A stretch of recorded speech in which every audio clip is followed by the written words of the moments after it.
السلام علیکم ورحمۃ اللہ وبرکاتہ۔ بسم اللہ الرحمن الرحیم والصلاة والسلام علی خاتم المعصومین سید المرسلین وعلی آلہ وصحبہ اجمعین، اما بعد۔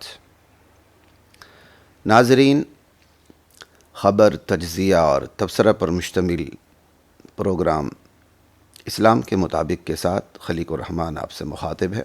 رمضان کا آخر ہے۔ سوچا کہ دورہ تفسیر کی نشریات کو روک کے عالم اسلام کے حوالے سے چند گزارشات آپ کے سامنے رکھی جائیں۔ اس وقت عالم اسلام جس آزمائش کا شکار ہے، جغرافی سطح پر بلکہ نظریاتی سطح پر بھی، وہ آپ کے سامنے ہے۔ امریکہ، اسرائیل، پھر ایران کی جو رجیم ہے، اس حوالے سے ہماری گفتگو بہرحال ضمنی طور پر رہی ہے۔ شاید ہم نے ایک آدھ پروگرام مستقل بھی اس پہ کیا ہے۔ رمضان میں چاہا کہ اس حوالے سے ایک آخری پروگرام بھی کیا جائے۔ ہمارے بہت سے دانشور اس معاملے میں کودے، کسی نے بہت اچھی بات کی اور کسی نے انتہائی بدترین بات کی، وہ بھی اسلام کے سہارے سے۔ تو سوچا کہ اس حوالے سے آپ حضرات کے سامنے دلائل کی روشنی میں ضرور بات ہونی چاہیے۔ امریکہ اور اسرائیل بظاہر ایران پہ حملہ کرتے ہیں۔ اس حملے کے پیچھے اصل مقصد کیا ہے؟ کیا ایران پر حملہ عالم اسلام پہ حملہ؟ کیا ایران پر حملہ عالم اسلام کی جغرافیے پر حملہ ہے؟ کیا ایران پر حملہ عالم اسلام کے نظریات پر حملہ ہے؟ کیا ایران پر حملہ عالم اسلام کی وحدت پر حملہ ہے؟ یا ایران پر حملہ جو بڑے بڑے شیاطین ہیں اوپر موجود، ان کے آپس کے وقتی مفادات کا ٹکراؤ ہے؟ انشاءاللہ اس حوالے سے کھل کر آپ کے سامنے بات ہوگی، لیکن میری کوشش ہوگی کہ میں جس نقطے پر بھی بات کروں اختصار کے ساتھ بات کروں آپ کے سامنے۔ تو خواتین و حضرات، سب سے پہلے ہم اس طرف آتے ہیں، امت کی طرف، کیونکہ آج امت اور اتحاد امت کا چورن سب سے زیادہ بیچا جاتا ہے، کیونکہ اتحاد امت کی ضرورت بہرحال ہر دور میں رہی ہے، اس دور میں بھی ہے۔ جس قدر دور نازک ہوتا چلا جاتا ہے، امت کے تصور کو واضح کرنا اور اتحاد امت کی طرف آنا، یہ سب سے بڑی ضرورت قرار دی جاتی ہے، اور حقیقت بھی ایسا ہی ہے۔ لیکن ناظرین، سوال یہ ہے، امت کہتے کس کو ہیں؟ اتحاد امت کی بنیاد کیا ہے؟ حالانکہ اس نقطے پر ہم مختلف بیانات میں بات کرتے رہے ہیں۔ میں اس کو وی لاگ شی لاگ یہ کہنے کے حق میں ہی نہیں ہوں بس، اور نہ میں اس کی مخالفت کرتا ہوں۔ ہم ایک ذہن سازی کی بنیاد پر بات کرتے ہیں، انشاءاللہ اسی طرح بات کرتے جائیں گے۔ آج کوئی اصلاح ہوتی، کل کوئی اصلاح ہوتی، ہمیں اس کی فکر نہیں ہوتی۔ سب سے پہلے اس بات کی طرف آتے، امت کس کو کہتے ہیں؟ ایک عقیدے پر، ایک سوچ پر، ایک فکر پر، ایک نظریے پر لوگوں کا بہت بڑا گروہ جمع ہو جائے، اس گروہ کو امت کہتے ہیں۔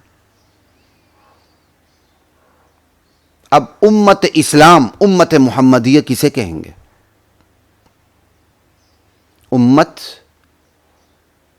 امت محمدیہ، امت اسلام، اس امت کو کہیں گے جو عقیدہ توحید پر، عقیدہ ختم نبوت پر،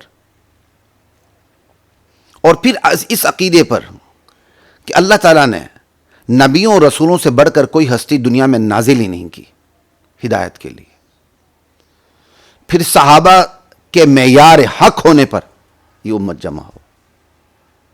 یہ جو ہمارے بنیادی عقائد ہیں، اس پر جب لوگ جمع ہو جاتے ہیں تو ان جمع شدہ لوگوں کو امت کہتے ہیں۔ یہ ہے امت۔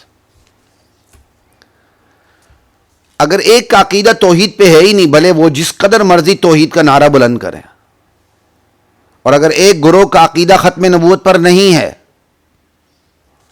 بھلے وہ جس قدر مرضی ختم نبوت کا اقرار کرنے کا اعلان کرتی پھرے، وہ پارٹی، وہ جماعت، وہ گروہ اعلان کرتا پھرے کہ میرا بھی ختم نبوت پر ایمان ہے، میں نے بھی ختم نبوت کے دور میں مرزائیوں کے خلاف بڑے کارنامے سر انجام دیے تمہارے ساتھ کھڑے ہو کے، لیکن خود اس کا عقیدہ یہ ہے کہ نبی کریم صلی اللہ علیہ وسلم کی وفات کے بعد ان کے 12-14 اماموں پر وحی اترتی ہے، تو یہ عقیدہ ختم نبوت سے متصادم ہے۔ ہم ایسا عقیدہ رکھنے والوں کو امت میں شمار ہی نہیں کریں گے، جس طرح ہم مرزائیوں کو امت میں شمار ہی نہیں کرتے ہیں، امت حق میں، امت اجابت میں، امت محمدیہ میں ہم شمار ہی نہیں کرتے ہیں۔ ہاں امت دعوت میں شامل ہیں، ٹھیک ہے، نبی علیہ السلام کی امت میں تو ابو جہل بھی ہے، لیکن وہ امت دعوت ہے، جن تک دعوت پہنچی ہے، جنہوں نے قبول کی اس امت میں وہ شامل نہیں ہیں۔ اسی طرح وہ لوگ جو ختم نبوت سے متصادم عقیدہ رکھتے ہیں امامت کا، انہیں امت دعوت تو کہا جا سکتا ہے، امت اجابت نہیں کہا جا سکتا، کہ وہ امت جس نے نبی علیہ السلام کی دعوت کو قبول کیا ہو۔ یہ ہے امت کا تصور۔ پورے اماموں پوری کائنات کو اپنے اماموں کے پنجے قدرت میں دینا اور یہ کہنا کہ ہمارے ائمہ کو ما کان ما یکون کا علم ہے،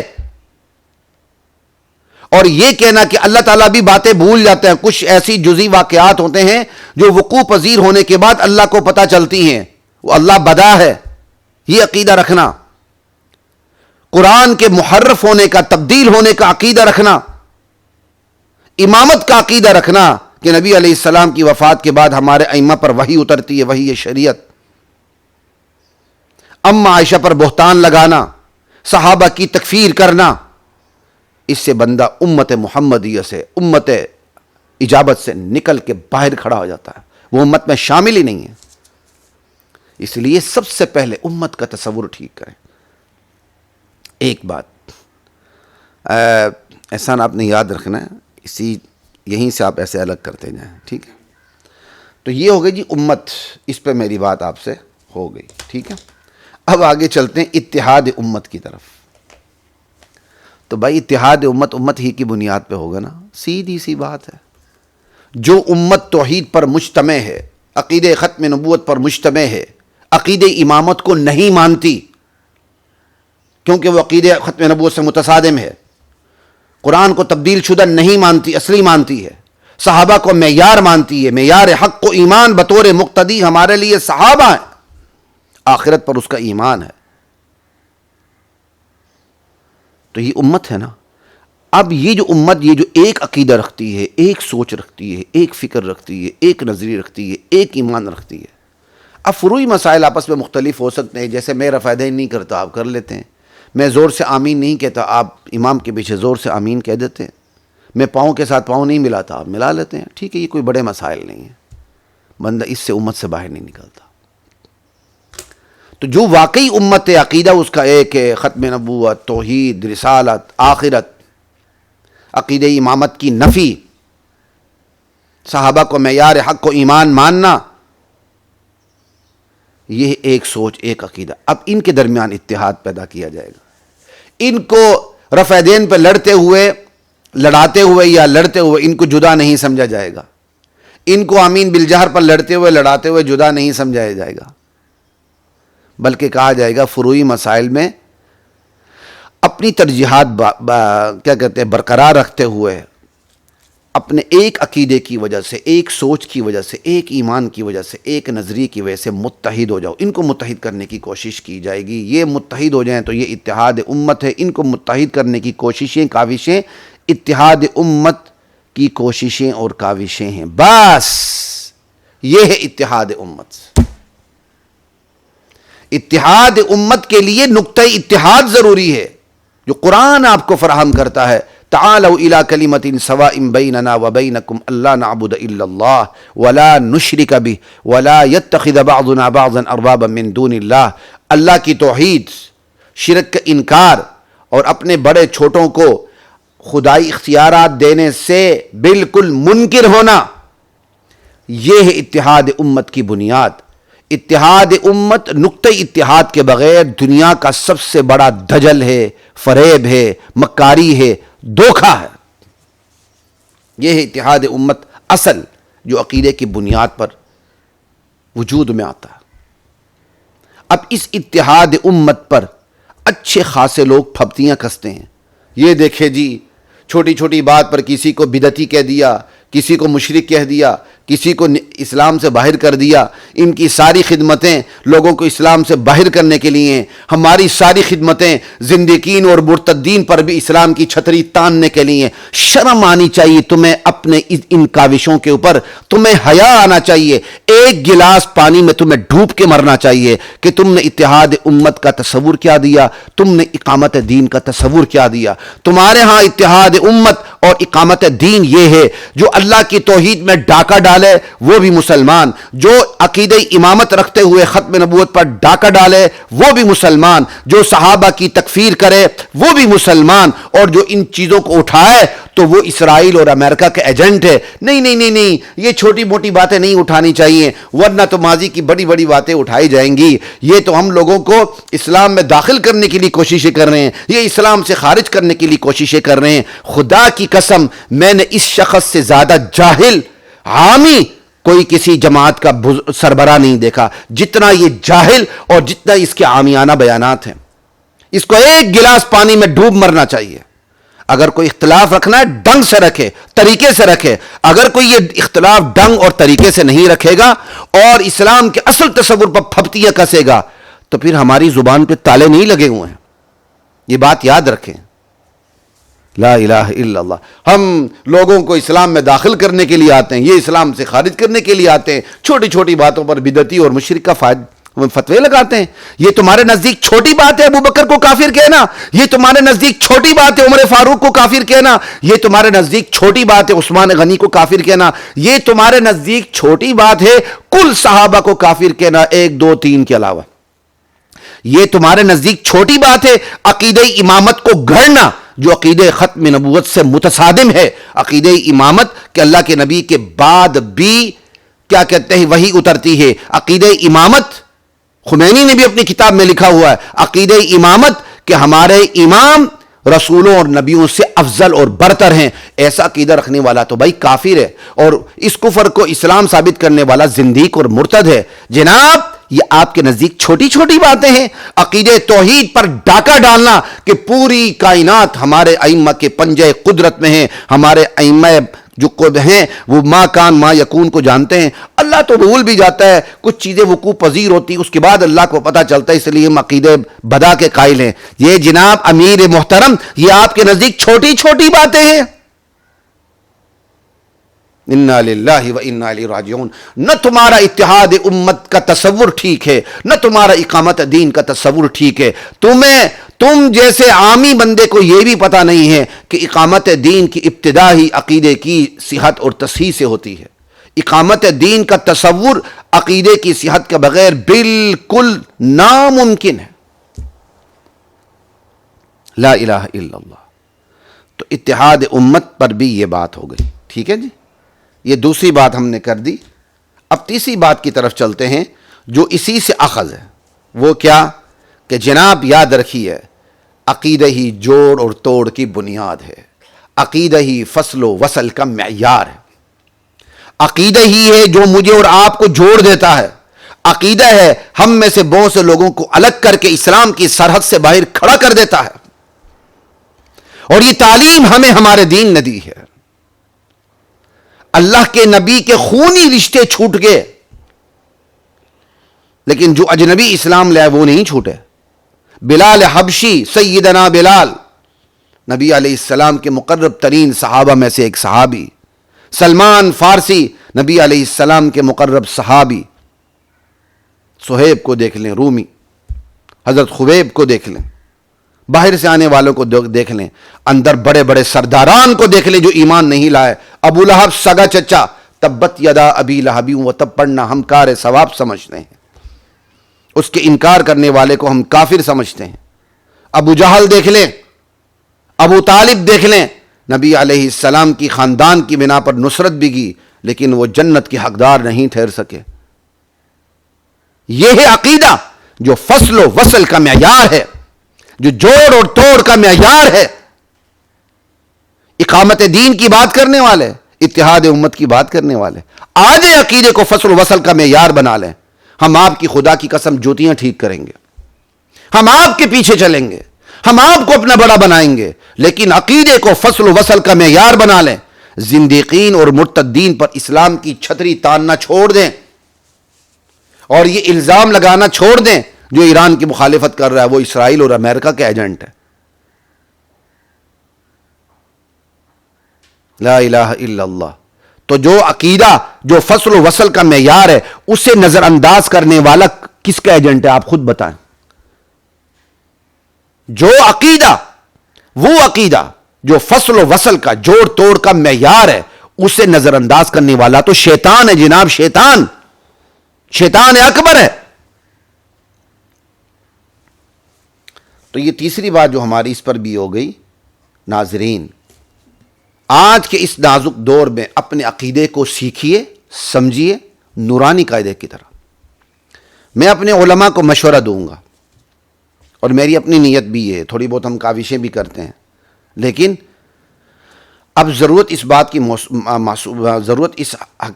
اس بات کی محسوس ہو رہی ہے کہ عقیدے کو آپ نا نورانی قاعدے کی طرف پڑھائیں۔ جس طرح آپ تلفظ ٹھیک کرواتے ہیں، الف با تا ثا، اس سے زیادہ کہیں آپ کی توجہ ہونی چاہیے عقیدے کی درستی پر۔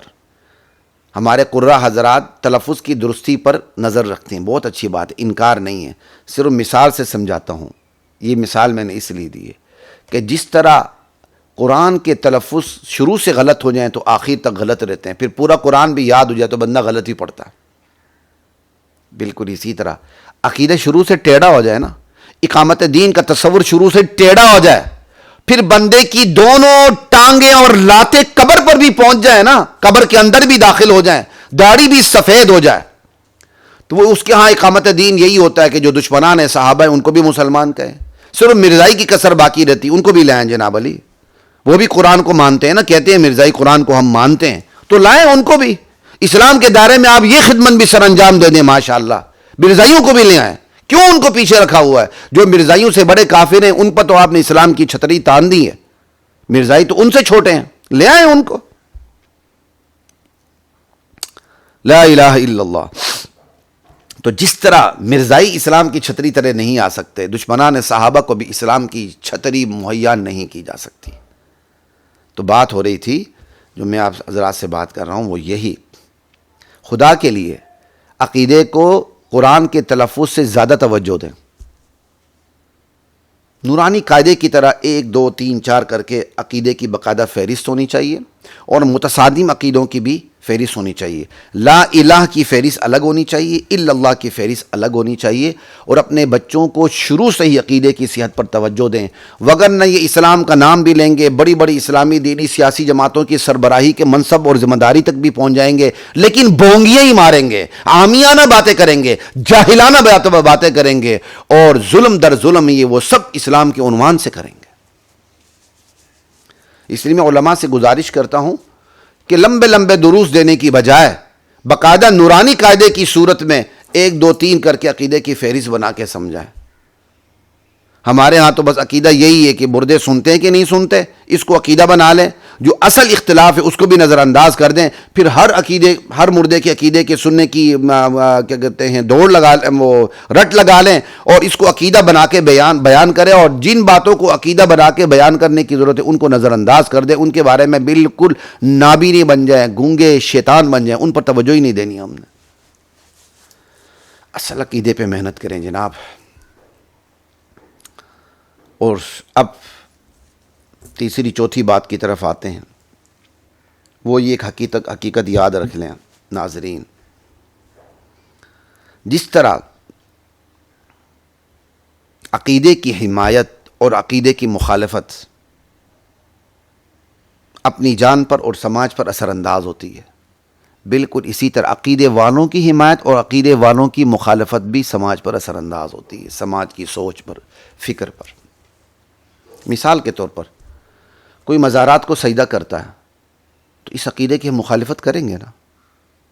اسی طرح کوئی مرے ہوئے قبر کے سامنے جا کر کہتا ہے کہ میں اسے پکاروں، دور سے پکاروں یا قریب سے پکاروں، یہ سنتا بھی ہے، میری حاجات کو پوری بھی کرتا ہے، مجھے بیٹا بھی دے سکتا ہے، بیٹی بھی دے سکتا ہے، مقدمے میں جتوا سے بھی سکتا ہے، ہم اس عقیدے کی مخالفت کریں گے نا۔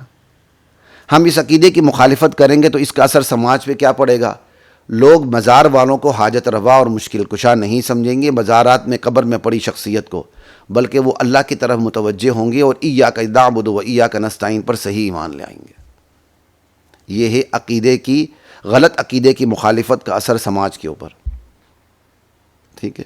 اور اگر غلط عقیدے کی ہم حمایت کریں گے، نہیں جس کو آپ نے دفن کیا ہے وہ دور سے بھی سنتا ہے، وہ نزدیک سے بھی سنتا ہے، وہ مشکل کشا بھی ہے، وہ حاجت روا بھی ہے، وہ ساری آپ کی تمنائیں حاجتیں پوری کر سکتا ہے، تو پھر مانسرے سے ایک غریب عورت بغل میں کالی مرغی دبائے باٹی گیٹ آ جاتی ہے علی حجویری رحمۃ اللہ علیہ کے دربار پر مراد پانے کے لیے۔ یہ میں نے بچپن میں خود دیکھا ہوا ہے کہ باقاعدہ ایک غریب عورت غالباً مانسرے سے آ رہی تھی، میرے پوچھنے پہ شاید اس نے بتایا یا باتوں باتوں میں بتایا، مانسرے سے کالی مرغی بغل میں دبا کے علی حجویری رحمۃ اللہ علیہ کی مزار پہ دینے آئی ہوئی تھی۔ اب تفصیلات چونکہ وقت گزر گیا مجھے یاد نہیں ہے، میرے بچپن لڑکپن کا واقعہ ہے، تو اس کی مثال میں اکثر دیا کرتا ہوں۔ جب آپ غلط عقیدے کی حمایت کریں گے کہ مردہ سنتا بھی ہے ہم وقت دور و نزدیک سے، بھائی جو مردے سننے نہ سننے کا جو اصل فقہی اختلاف ہے میں اس پہ نہیں پڑتا، ٹھیک ہے، یہ بات یاد رکھیے گا۔ اور حاجتیں بھی پوری کرتا ہے، مشکل کشا بھی، حاجت روا بھی ہے۔ جب آپ اس عقیدے کی حمایت کریں گے، عقیدہ شرکیہ کی، تو پھر لوگ اس عقیدے سے متاثر ہو کے قبر والے کو مشکل کشا اور حاجت روا بنا لیں گے۔ یہ ہے سماج پہ اثر۔ لیکن اگر آپ اس عقیدے کی مخالفت کریں گے تو سماج والے شرک نہیں کریں گے، تو شرک نہ کرنے کا اثر پڑ گیا سماج کے اوپر۔ تو یہ تو بڑی آسان سی بات سمجھ آ گئی نا کہ ایک عقیدے کی حمایت سے سماج پر کیا اثر پڑتا ہے، مخالفت سے کیا اثر پڑتا ہے، ٹھیک۔ سچے عقیدے کی حمایت کریں گے تو اچھا اثر پڑے گا، سچے عقیدے کی مخالفت کریں گے تو برا اثر پڑے گا، غلط عقیدے کی مخالفت کریں گے تو اچھا اثر پڑے گا، غلط عقیدے کی حمایت کریں گے تو برا اثر پڑے گا سماج کے اوپر۔ اب آپ کی تو بڑی آسان سی بات میں نے سمجھا دی، اب اسی سے یہ ریلیٹ بات سنیے۔ جس طرح عقیدے کی حمایت اور مخالفت کا اثر سماج پہ پڑتا ہے، بالکل اسی طرح عقیدے والوں کی حمایت اور مخالفت کا اثر بھی بعین ہی اسی طرح سماج پہ پڑتا ہے جس طرح عقیدے کی حمایت اور مخالفت کا اثر سماج پہ پڑتا ہے۔ عقیدے اور عقیدے والوں میں پھر فرق نہیں رہتا۔ ایک بندہ غلط عقیدہ رکھتا ہے کہ حضرت علی مشکل کشا ہے، حاجت روا ہے، حضرت علی منصوص من اللہ ہیں، حضرت علی پر آسمان سے وحی نازل ہوتی ہے اور حضرت علی انبیاء سے افضل ہیں۔ اب آپ ایسے شخص کی، ایسے گروہ کی، ایسے پارٹی کی، ایسی امت کی حمایت میں کھڑے ہو گئے، جب آپ ان کی حمایت میں کھڑے ہوں گے تو اس کا براہ راست اثر سماج پہ پڑے گا۔ سماج دیکھے گی کہ ایک صحیح عقیدہ رکھنے والا بندہ اس گروہ کی حمایت میں کھڑا ہے جو علی کو مشکل کشا مانتا ہے، منصوص من اللہ مانتا ہے، انبیاء سے افضل مانتا ہے، اور جو ماننے والوں کی حمایت میں کھڑا ہے اور ماننے والوں کو یہ حمایت کرنے والا مسلمان سمجھ رہا ہے، تو سماج کا جو حقیقی عقیدہ ہے کہ علی مشکل کشا نہیں ہے، حاجت روا نہیں ہے، منصوص من اللہ نہیں ہے، ان پر وحی نہیں اترتی، وہ انبیاء سے افضل نہیں، وہ امتی ہیں، امتی نبی سے افضل ہو ہی نہیں سکتا، وہ یہ عقیدہ رکھتا ہے۔ لیکن جب آپ غلط عقیدہ رکھنے والے کی حمایت کریں گے جو علی کو مشکل کشا، حاجت روا، منصوص من اللہ، نبیوں سے افضل سمجھتا ہے، سماج کا اس اثر یہ پڑے گا، صحیح عقیدہ رکھنے والا بھی آپ سے متاثر ہوگا اور وہ پھر وہ سوچے گا کہ بھائی یہ بھی مسلمان ہے، تو اس کا عقیدہ توحید کمزور پڑ جائے گا۔ ایک وقت آئے گا وہ بھی علی کو مشکل کشا سمجھے گا، حاجت روا سمجھے گا، منصوص من اللہ سمجھے گا، انبیاء سے افضل سمجھے گا۔ وہ نہیں سمجھے گا تو اس کی نسل سمجھے گی، اس کی نسل نہیں سمجھے گی، اس کی نسل سمجھے گی، پورا اجتماع سمجھے گا۔ کم سے کم وہ جو معاشرے کی جو اجتماعیت ہے وہ اس کفر کو ہلکا پھلکا ٹک سمجھے گی، ہلکا پھلکا لے گی۔ جب وہ اس کو ہلکا پھلکا لے گی، انہیں بھی مسلمان سمجھے گی، تو یہ خبیث گروہ جو علی کو مشکل کشا، حاجت روا مانتے ہوئے نبیوں سے افضل مانتا ہے، اس پر وحی اترنے کا قائل ہے، یہ خبیث گروہ اس سوئے ہوئے معاشرے پر مسلط ہو جائے گا۔ جب اس سوئے ہوئے معاشرے پر مسلط ہو جائے گا تو وہ تقیے کی چادر پھاڑ کے پھر وہ ظلم و ستم کا وہ بازار گرم کرے گا کہ وہ اپنے کفر کو اسلام بتا کے لوگوں کو اس کفر میں داخل کرے گا اور لوگوں کو اسلام سے بھی محروم کرے گا اور ان کی جانوں سے بھی محروم کرے گا، ان کی عزت و ناموس پر بھی حملہ کرے گا۔ جناب یہ میں خالی خولی باتیں نہیں کر رہا ہوں، شام میں یہی ہوا ہے، عراق میں یہی ہوا ہے، لبنان میں یہی ہوا ہے، فلسطین میں یہی کوششیں ہو رہی ہیں، پورے شام کے اندر یہی کام ہوا۔ یہ نصیری، یہ دشمنان صحابہ، یہ چند تھوڑا سا گروہ شام کے اندر، یہ شام کی اکثریت جو مسلمانوں پہ مشتمل ہے ان پر جب مسلط ہو گئی تو پھر اس اکثریت کے عقیدے کو بھی بدلنے کے لیے سر دھڑ کی بازی لگا دی، ان کی جانوں کو مارنے کے لیے، ان کی عزت و ناموس پر حملہ کرنے کے لیے سر دھڑ کی بازی لگا دی، اور یہ کام نصف صدی تک شام میں ہوتا رہا۔ لوگوں کو غزہ یاد ہے، شام کے ظلم یاد نہیں ہے۔ لوگوں کو یہ یاد ہے کہ اسرائیل ظالم ہے، ان لوگوں کو یہ یاد رہی کہ ایران اس سے بھی بڑا ظلام ہے اور ظالم ہے۔ یہ ساری صورتحال پیش کیسے آئی کہ آپ نے غلط عقیدہ رکھنے والوں کی حمایت کی، اور اس حمایت کا اثر فرد کی سوچ پہ پڑا، معاشرے کی اجتماعی سوچ پر پڑا، اور فرد نے، معاشرے نے اس کفر کو ہلکا پھلکا لے لیا اور اس کفر کو بھی مسلمان سمجھا، لیکن اس کفر نے مسلمان سمجھنے والوں کو مسلمان نہیں سمجھا، اپنے ساتھ نرم سلوک کرنے والوں کو مسلمان نہیں سمجھا۔ انہوں نے اس وقت کا انتظار کیا کہ جب وہ اس پر مسلط ہو جائیں، اور جب وہ اکثریتی مسلمانوں پر مسلط ہو گئے پھر اس کفر نے تقیے کی چادر پھاڑ دی اور مکمل طور پر مسلط ہو کے اسلام کے نام پہ اپنے کفر کو پھیلایا۔ یہی کام ایران میں ہوا۔ خمینی انقلاب کے بعد یہاں جو سنیوں پر ظلم و ستم، مسلمانوں پر جو ظلم و ستم کا بازار گرم ہوا کہ آج تہران میں کوئی آپ کو مسجد نظر نہیں آتی، اور یہ ٹی وی پر لوگ بیٹھے کہتے ہیں آ جاؤ ہم مسجد دکھاتے ہیں، ہمیں پتہ ہے وہاں نماز خانے ہیں وضو خانوں کی طرح، ان نماز خانوں میں وضو خانے بھی نہیں ہیں، سر نیچے کر کے نماز پڑھتے ہیں واپس آ جاتے ہیں، بس یہ نماز خانے ہیں۔ باقاعدہ مسجدیں جس میں شاعر اللہ کا اعلان ہو، باقاعدہ اقامت ہو، باقاعدہ اذان ہو، باقاعدہ مسجد کی تمام سہولیات میسر ہوں، اجتماع ہو، نہیں ہے یہ کام۔ لا الہ الا اللہ۔ پورے مجموعی طور پر تہران میں جناب یہ ہوتا ہے کہ یاد رکھیے عقیدے کی حمایت اور مخالفت کا اثر جس طرح سماج پہ پڑتا ہے، عقیدے والوں کی حمایت اور مخالفت کا اثر بھی سماج پہ پڑتا ہے۔ آپ نے اچھے عقیدے والوں کی حمایت کی تو سماج کے اندر اچھا عقیدہ ہی پنپے گا، اور آپ نے غلط عقیدے والوں کی حمایت کی تو سماج کے اندر غلط عقیدہ ہی پنپے گا، اسی کو فروغ ملے گا۔ چونکہ وہ غلط عقیدہ رکھنے والے اگر آپ کے مقابلے میں، سچا عقیدہ رکھنے والوں کے مقابلے میں ابھی تھوڑے ہیں، انہیں قوت اور اقتدار اور غلبہ اور تسلط حاصل نہیں ہے، تو وہ ایک حد تک آپ کے ساتھ نرمی کریں گے، بھائی چارے کا نعرہ لگائیں گے، لیکن اندر اندر سے وہ صلح کے رنگ میں جنگ کریں گے۔ جیسے ہی وہ آپ پر مسلط ہو گئے تو پھر وہ آپ کی تکہ بوٹی کر دیں گے، اور اس میں سب سے بڑے ذمہ دار جہاں وہ خود معاشرہ ہے جو توحید کے بارے میں اور دین کی بنیادوں کے بارے میں وہ اندھا ہوا، تو ان سے بھی بڑھ کر ذمہ دار وہ دین کے وہ علمبردار ہیں، دین کے وہ دائی ہیں جنہوں نے اتحاد امت کا غلط نعرہ لگایا، غلط عقیدے والوں کو مسلمان سمجھا اور غلط عقیدے والوں کی حمایت کی۔ امریکہ اور اسرائیل کے مقابلے میں ماشاءاللہ امریکہ، جی یہ امریکہ سے لڑتے ہیں، یہ اسرائیل سے لڑتے ہیں، ان سے بڑا بہادر کون ہے؟ تو وہ آپ نے وہ حمایت کی، آپ کی حمایت کی وجہ سے وہ معاشرے پر مسلط ہو گئے۔ جب مسلط ہو گئے پھر انہوں نے آپ کو بھی نہیں بخشا، آپ کو بھی نہیں بخشا۔ لا الہ الا اللہ۔ تو یہ ہے جی، اتنی میں نے ساری آپ کے سامنے بات کی کہ عقیدے کی حمایت اور مخالفت کا اثر جس طرح سماج پہ پڑتا ہے، عقیدے والوں کی حمایت اور مخالفت کا اثر بھی سماج پہ پڑتا ہے۔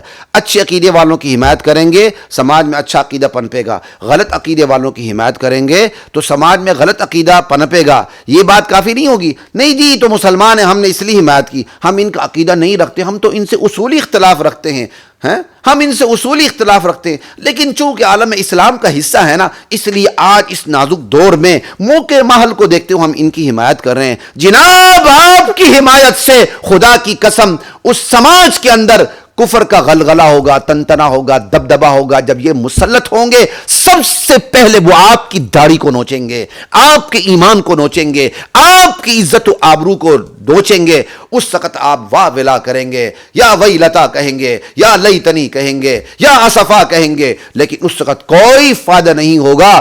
پانی سر سے اوپر سے گزر چکا ہوگا. پھر صدیوں تک آپ کو اس ظلم و ستم کو برداشت کرنا ہوگا، اور صدیوں کے بعد بھی اگر آپ کی نسلوں کا ایمان بچا تو پھر کوئی بات ہے، نہ بچا تو پھر تو سب کچھ گیا.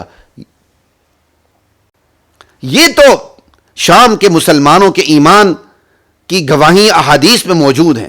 یہ تو شام کے مسلمانوں کا نصف صدی ظلم و ستم برداشت کرتے ہوئے پھر بھی ان کا ایمان بچ گیا. یہ برصغیر پاک و ہند جہاں ایمان اتنا کمزور ہے کہ یہاں سب سے زیادہ شرک کو کھاد ملتی ہے، بدعات کو کھاد ملتی ہے، شیطانی نظریات کو کھاد ملتی ہے، وہ بھی اسلام کے نام پر. اگر یہ لوگ ہم پر مسلط ہو گئے تو پھر ہمارے پاس بچے گا کیا؟ ہماری تو نسلیں ختم ہو جائیں گے. اور اسی کی فکر کھائی جا رہی ہے جواد نقوی جیسے شیطان ملعون اور ابلیس کو، جس نے غزوہ احد میں شامل صحابہ کی توہین کی اور خامنائی کے پیروکاروں کو صحابہ سے افضل قرار دیا. کیا خامنائی کے پیروکار نہیں ڈرے بہادر ہیں؟ غزوہ احد میں نبی علیہ السلام کے پیروکار بزدل تھے. اس جواد نقوی کو یہی فکر کھا گئی کہ ایران میں جب خمینی انقلاب آیا تو ضیاء الحق نے اس انقلاب کو پاکستان میں آنے سے روک دیا.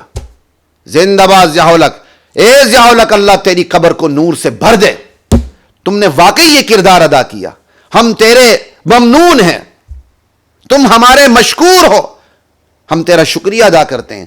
اللہ تیری خطاؤں کو معاف کرے، تیری لغزشوں سے درگزر فرمائے. تم نے خمینی انقلاب کو پاکستان میں نہ آنے دینے کے لیے اپنا بہترین کردار ادا کیا، جس کی تکلیف آج بھی دشمنان صحابہ کو ہے.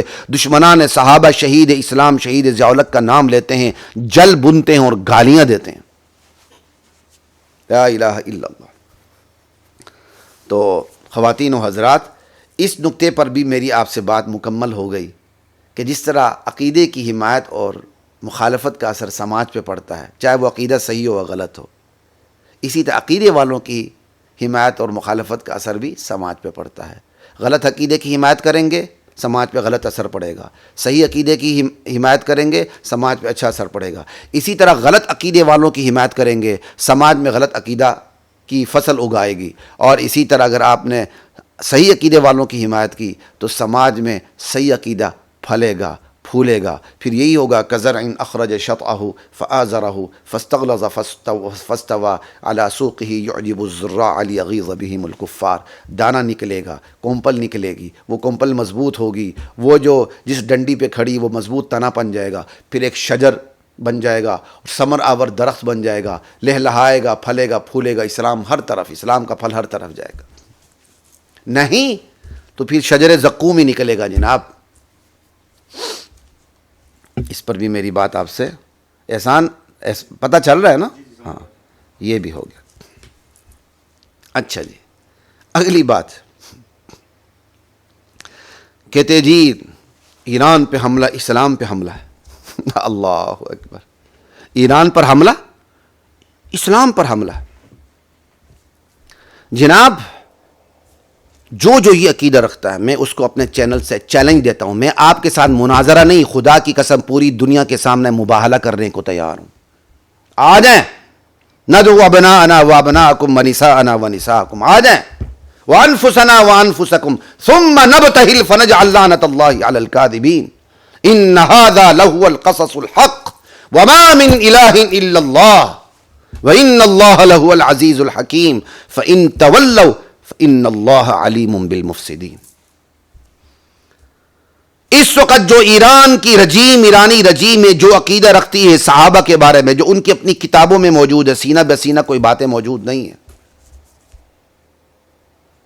یہ رجیم جو عقیدہ رکھتی ہے اور یہ لوگ جو دشمنان صحابہ جو اپنا کتابی عقیدہ رکھتے ہیں، یہ عقیدہ رکھتے ہوئے اس عقیدے کو وہ اپنے ایران پہ نافذ کرتے ہوئے اور اس عقیدے کے زور پر وہ شام کے مسلمانوں پر ظلم کرتے ہوئے، عراق پر مسلط ہوتے ہوئے، لبنان میں ظلم کرتے ہوئے اور فلسطین کے اندر مدد کا ڈھونگ رچاتے ہوئے اور مدد کی بنیاد پر اپنا اثر نفوذ گاڑتے ہوئے آپ اگر ان کو عالم اسلام کا حصہ سمجھتے ہیں تو آ جائیں.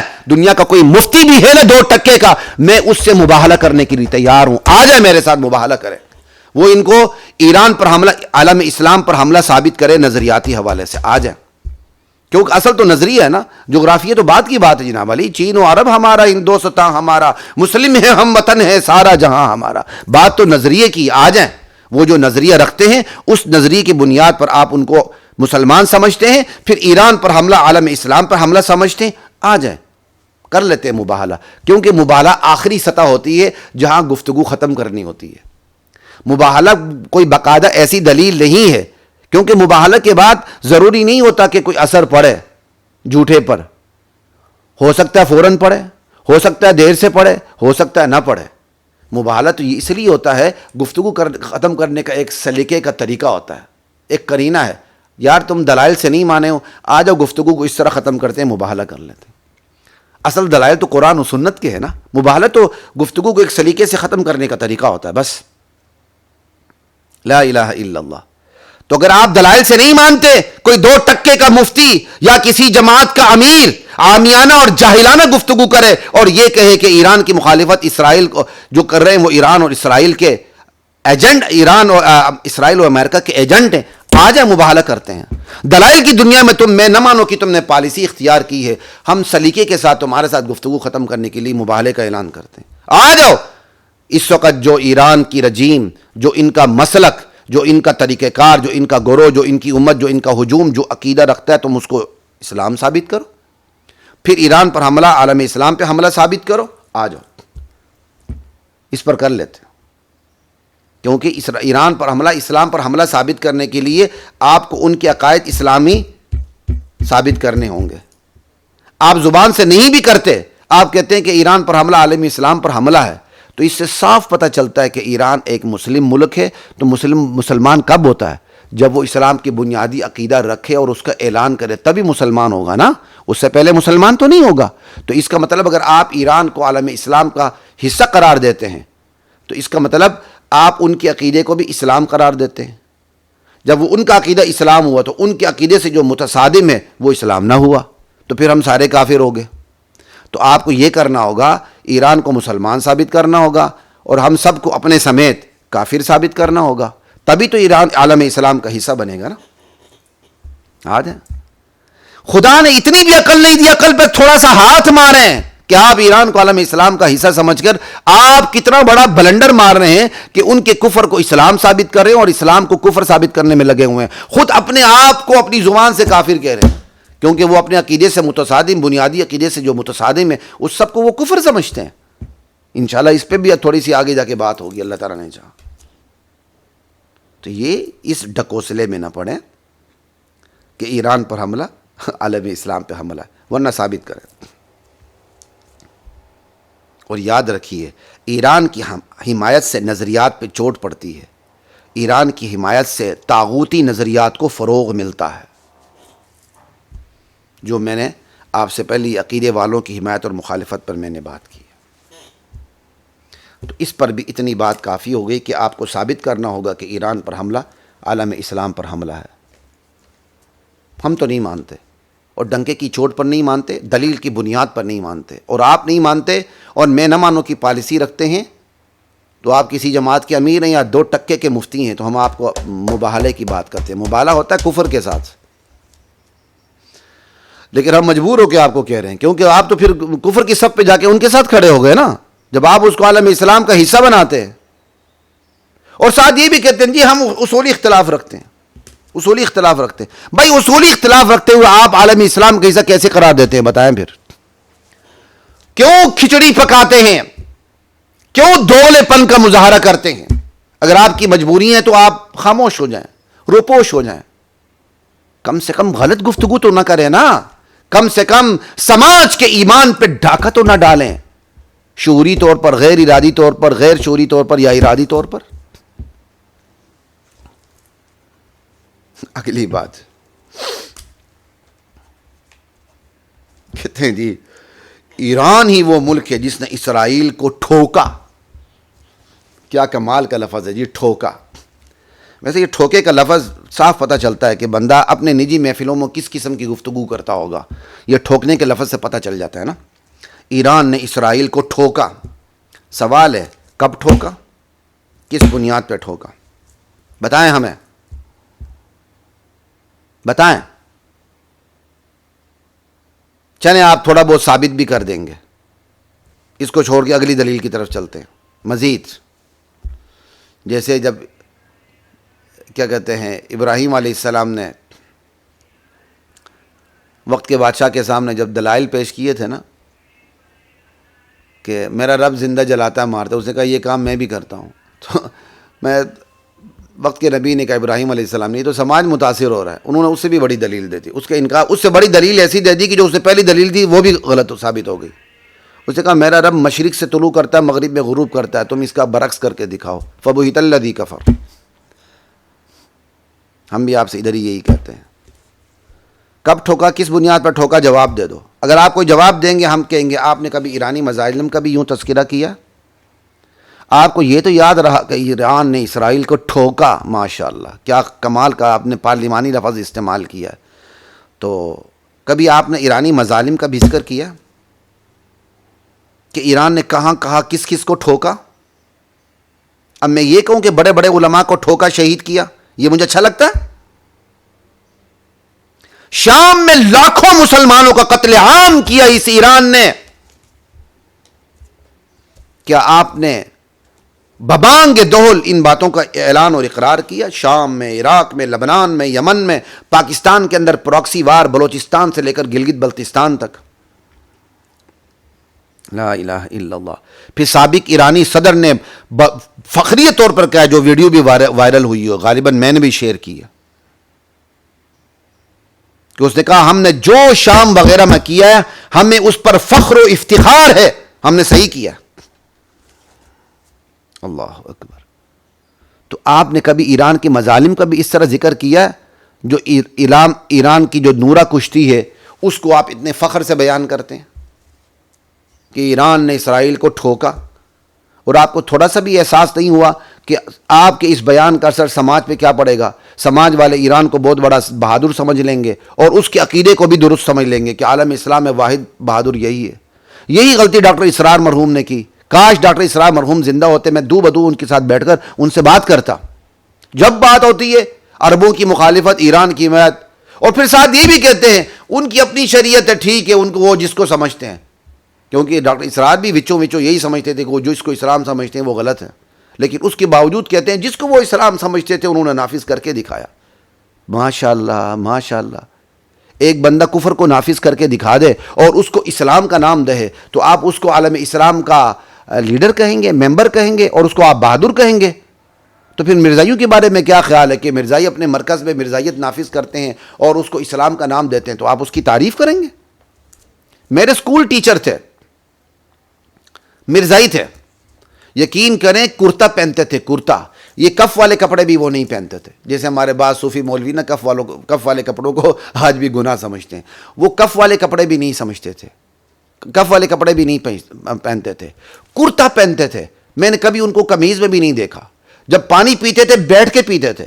بزم ادب کے پیریڈ میں اس مرزائی استاد جو کھڑے ہو کے پانی پیے یا بزم ادب میں نعت پڑی جا رہی کوئی آگے سے بات کرے, اس کو کڑی سزا دیتے تھے. اور یقین کرے اتنا بہترین پڑھاتے تھے, اتنے با اصول ٹیچر تھے. پورے سکول کے اندر ان کی لیاقت, ان کی جو سکول کے حوالے سے امانت دیانت ہے اور ان کا غیر لالچی ہونا ضرب المثل تھا. پھر وہ دشمنی کی لپیٹ میں آ گئے اور اپنی مرزائیت میں ہی قتل ہو گئے. مجھے بہت افسوس ہوا ہے, کاش ایسا بندہ جس کا عمل اتنا اچھا تھا, کاش اس کا عقیدہ بھی ٹھیک ہوتا. لا الہ الا اللہ. ہائے کاش اس کا عقیدہ بھی ٹھیک ہوتا, لیکن مرزائیت کا عقیدہ لے کے جہنم رسید ہو گیا.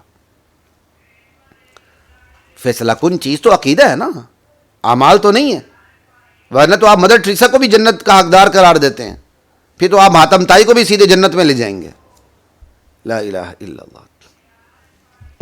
یہ جو ایران کی تعریفیں کرنا, اس کا اثر کیا پڑے گا سماج کے اوپر؟ وہی جو میں نے پہلے بات کی ہے, ایران کا عقیدہ پھیلے گا, ایرانیت کو فروغ ملے گا, طاغوتیت کو فروغ ملے گا. پاکستان میں ساری فرقہ واریت کس نے کی؟ آج بھی پاکستان کے اندر فرقہ واریت کون برپا کر رہا ہے؟ آج بھی پاکستان کے علماء، اتنے بڑے بڑے علماء شہید ہوئے، اور آج بھی جو موجود ہیں وہ اپنے آپ کو عدم تحفظ کا شکار سمجھتے ہیں. اس کے پیچھے کون ہے؟ ایران. تو بتائیں نا، گلگت بلتستان میں خامنائی مرا یا زندہ یا روپوش ہو ایران کے اندر، کیونکہ جتنے مرے تھے وہ اب آہستہ آہستہ زندہ ہو کے سامنے آ رہے ہیں. کیا پتہ کل خامنائی بھی سامنے آ جائے جس کی ابھی تک جنازہ نہیں پڑھی گئی، جنازہ نہیں پڑھا گیا. ٹھیک ہے، گلگت بلتستان کے اندر سکردو میں ہمارے 2 فوجی جوانوں کو زندہ جلایا گیا، سرکاری املاک پہ حملہ ہوا. یہ آپ کو نظر نہیں آتا؟ میں مقتدر اداروں سے گزارش کرتا ہوں، یہ خامنائی کی موت کے اوپر جن جن لوگوں نے پاکستان میں پاکستان کی سرکاری املاک کو نقصان پہنچایا، نجی املاک کو نقصان پہنچایا، فوجیوں کو نقصان پہنچایا، ان کو پکڑ کے اسی طرح زندہ جلایا جائے. زندہ. لا الہ الا اللہ. زندہ جلانے کے لیے حنفیت سے باہر نکلنا پڑے، کسی اور کیا کہتے ہیں امام کی رائے لینی پڑے، تو کوئی فرق نہیں پڑتا. لا الہ الا اللہ واللہ اکبر. اس لیے باتیں احتیاط سے کرنی چاہیے. ایران نے اگر آٹے میں نمک کے برابر اپنے مفاد کے لیے کچھ کیا ہے تو ایران کے مظالم کا بھی ذکر کریں تاکہ لوگ اس کے غلط عقیدے اور غلط رجحانات سے بچیں. یہ تو علماء کا شکر ادا کریں، یہاں علماء نے بروقت علاج کیا اور ان لوگوں کے کفر کو اپنی جانیں دے کر بے پردہ کیا، بے نقاب کیا، بے حجاب کیا. سلام ہو ان علماء پر جنہوں نے ویرانوں میں قبرستانوں کو آباد کیا اپنے خون سے، لیکن اسلام کی بنیادی عقائد پہ آنچ نہ آنے دی. وہ علماء نہ ہوتے تو آج اس دھرتی پر بھی اسلام ہی کے نام سے ان شیطانوں کا، ان طاغوتی قوتوں کا تسلط ہوتا. پھر نہ ہمارا ایمان محفوظ ہوتا، نہ ہماری جان محفوظ ہوتی، نہ ہماری نسل محفوظ ہوتی، نہ ہماری عقل محفوظ ہوتی، نہ ہماری عزت و ناموس کی حفاظت ہوتی. ہمارا وہی حشر ہوتا جو شام کے مسلمانوں کا ہوا. وہ تو اللہ تعالیٰ نے شام پہ کرم کیا، بازی پلٹ گئی. آج وہاں جانثاران صحابہ کا تسلط اور غلبہ ہو گیا الحمدللہ، اور یہ غلبہ بڑھتا جائے گا.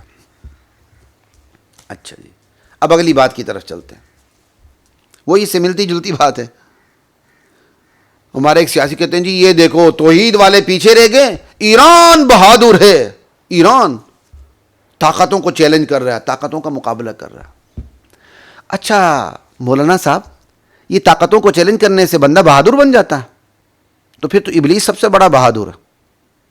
اس نے پہلے دن سے اللہ کو چیلنج کر رکھا ہے. اللہ تعالیٰ نے کہا سجدہ کرو، اس نے کہا نہیں کرتا ہوں، اور اس سے اللہ کے سامنے دلیل دی کہ میں اس سے بہتر ہوں. انا خیر من خلقتنی من نار وخلقتہ من طین. اور جب اللہ تعالیٰ نے اس کو چھوٹ دی قیامت تک، کیا کہتے ہیں، چھوٹ دی ایک خاص وقت تک کے لیے، اس نے اللہ کے سامنے قسم کھائی، ربی بما اغویتنی، میرے پروردگار تو نے مجھے جو گمراہ کیا ہے نا، میں اب تیرے بندوں کو گمراہ کرنے سے باز نہیں آؤں گا. اس نے اللہ کے سامنے دلائل دیے. پھر وہ اپنی کمٹمنٹ پہ آج تک قائم ہے. آدم علیہ السلام سے لے کر محمد الرسول اللہ تک ہر نبی کا شیطان نے ڈٹ کے مقابلہ کیا، آج بھی کر رہا ہے، اور قیامت سے پہلے اپنی موت تک وہ مقابلہ کرتا چلا جائے گا. تو کیا مولانا صاحب اب ہم ابلیس کی تعریف کریں کہ ابلیس بہت بڑا بہادر ہے؟ آپ نے جس طرح ایران کی بہادری کا دائرہ کھینچا ہے، وہ بہادر ہے، تو ایران سے تو پھر ابلیس زیادہ بڑا بہادر ہے. تو پھر آپ ذرا ابلیس کے بھی فضائل بیان کیا کریں. کچھ خدا کا خوف کرے مولانا. کسی کی حمایت میں اس طرح نابینے نہ ہو جائے کریں کہ سماج پر آپ کے بیانات کا غلط اثر پڑے اور سماج بدعقیدہ ہو جائے. اس لیے کچھ باتیں میں نے شروع میں ہی کر دی ہیں تاکہ آپ مجھے بعد میں اس کی ڈیٹیل نہ کرنی پڑے. لا الہ الا اللہ. اب اگلی بات کی طرف چلتے ہیں. یہاں میرے جو میں نے کچھ نشانات لگائے ہیں اس میں نمبر 8 آ رہی ہے بات، شاید اس سے بھی زیادہ ہو، لیکن چلے میں اس کو کرتا چلا جاتا ہوں. یاد رکھیے خواتین و حضرات، دشمنان صحابہ کا مسئلہ دجالیات کا مسئلہ ہے. جو دشمنان صحابہ کو نہیں سمجھ سکے گا نا، وہ دجال کو کیسے سمجھے گا؟ دشمنان صحابہ کو سمجھنا ہے تو سب سے پہلے لا الہ الا اللہ کو سمجھے قرآن و سنت کو سمجھیں، اپنا عقیدہ مضبوط کریں. پھر ان دشمنان صحابہ کا جو عقیدہ ہے توحید کے بارے میں، ختم نبوت کے بارے میں، رسالت کے بارے میں، یہاں تک کہ نفس نبوت اور رسالت کے بارے میں، جہاں ان کے ہاں امامت کا درجہ اونچا ہے، نبوت اور رسالت کا درجہ نیچا ہے، اس کو سمجھیں، علماء سے سمجھیں، سیاسی مولویوں سے نہیں، جمہوری مولویوں سے نہیں، جو راسخ العقیدہ علماء عقیدہ ہیں ان سے سمجھیں. سمجھوتا پسند مولویوں سے نہیں، یہ کام ان کے بس کا ہی نہیں ہے، ان کے جگر گردے کا کام ہی نہیں ہے.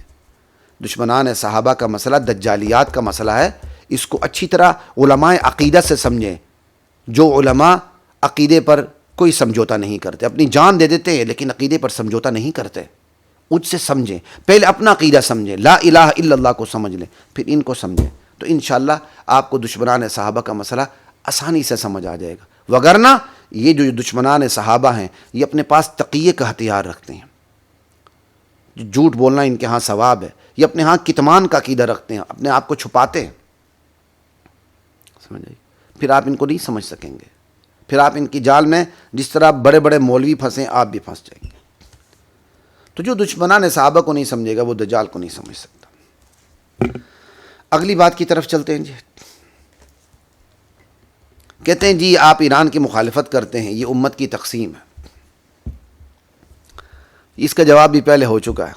امت کہتے کس کو ہے؟ جو ایک عقیدے، نظریہ، سوچ، عقیدہ توحید پر ہو، ختم نبوت پر ہو، صحابہ کو معیار حق کو ایمان سمجھے، آخرت کا صحیح عقیدہ قبول کرے، وہ امت ہے نا.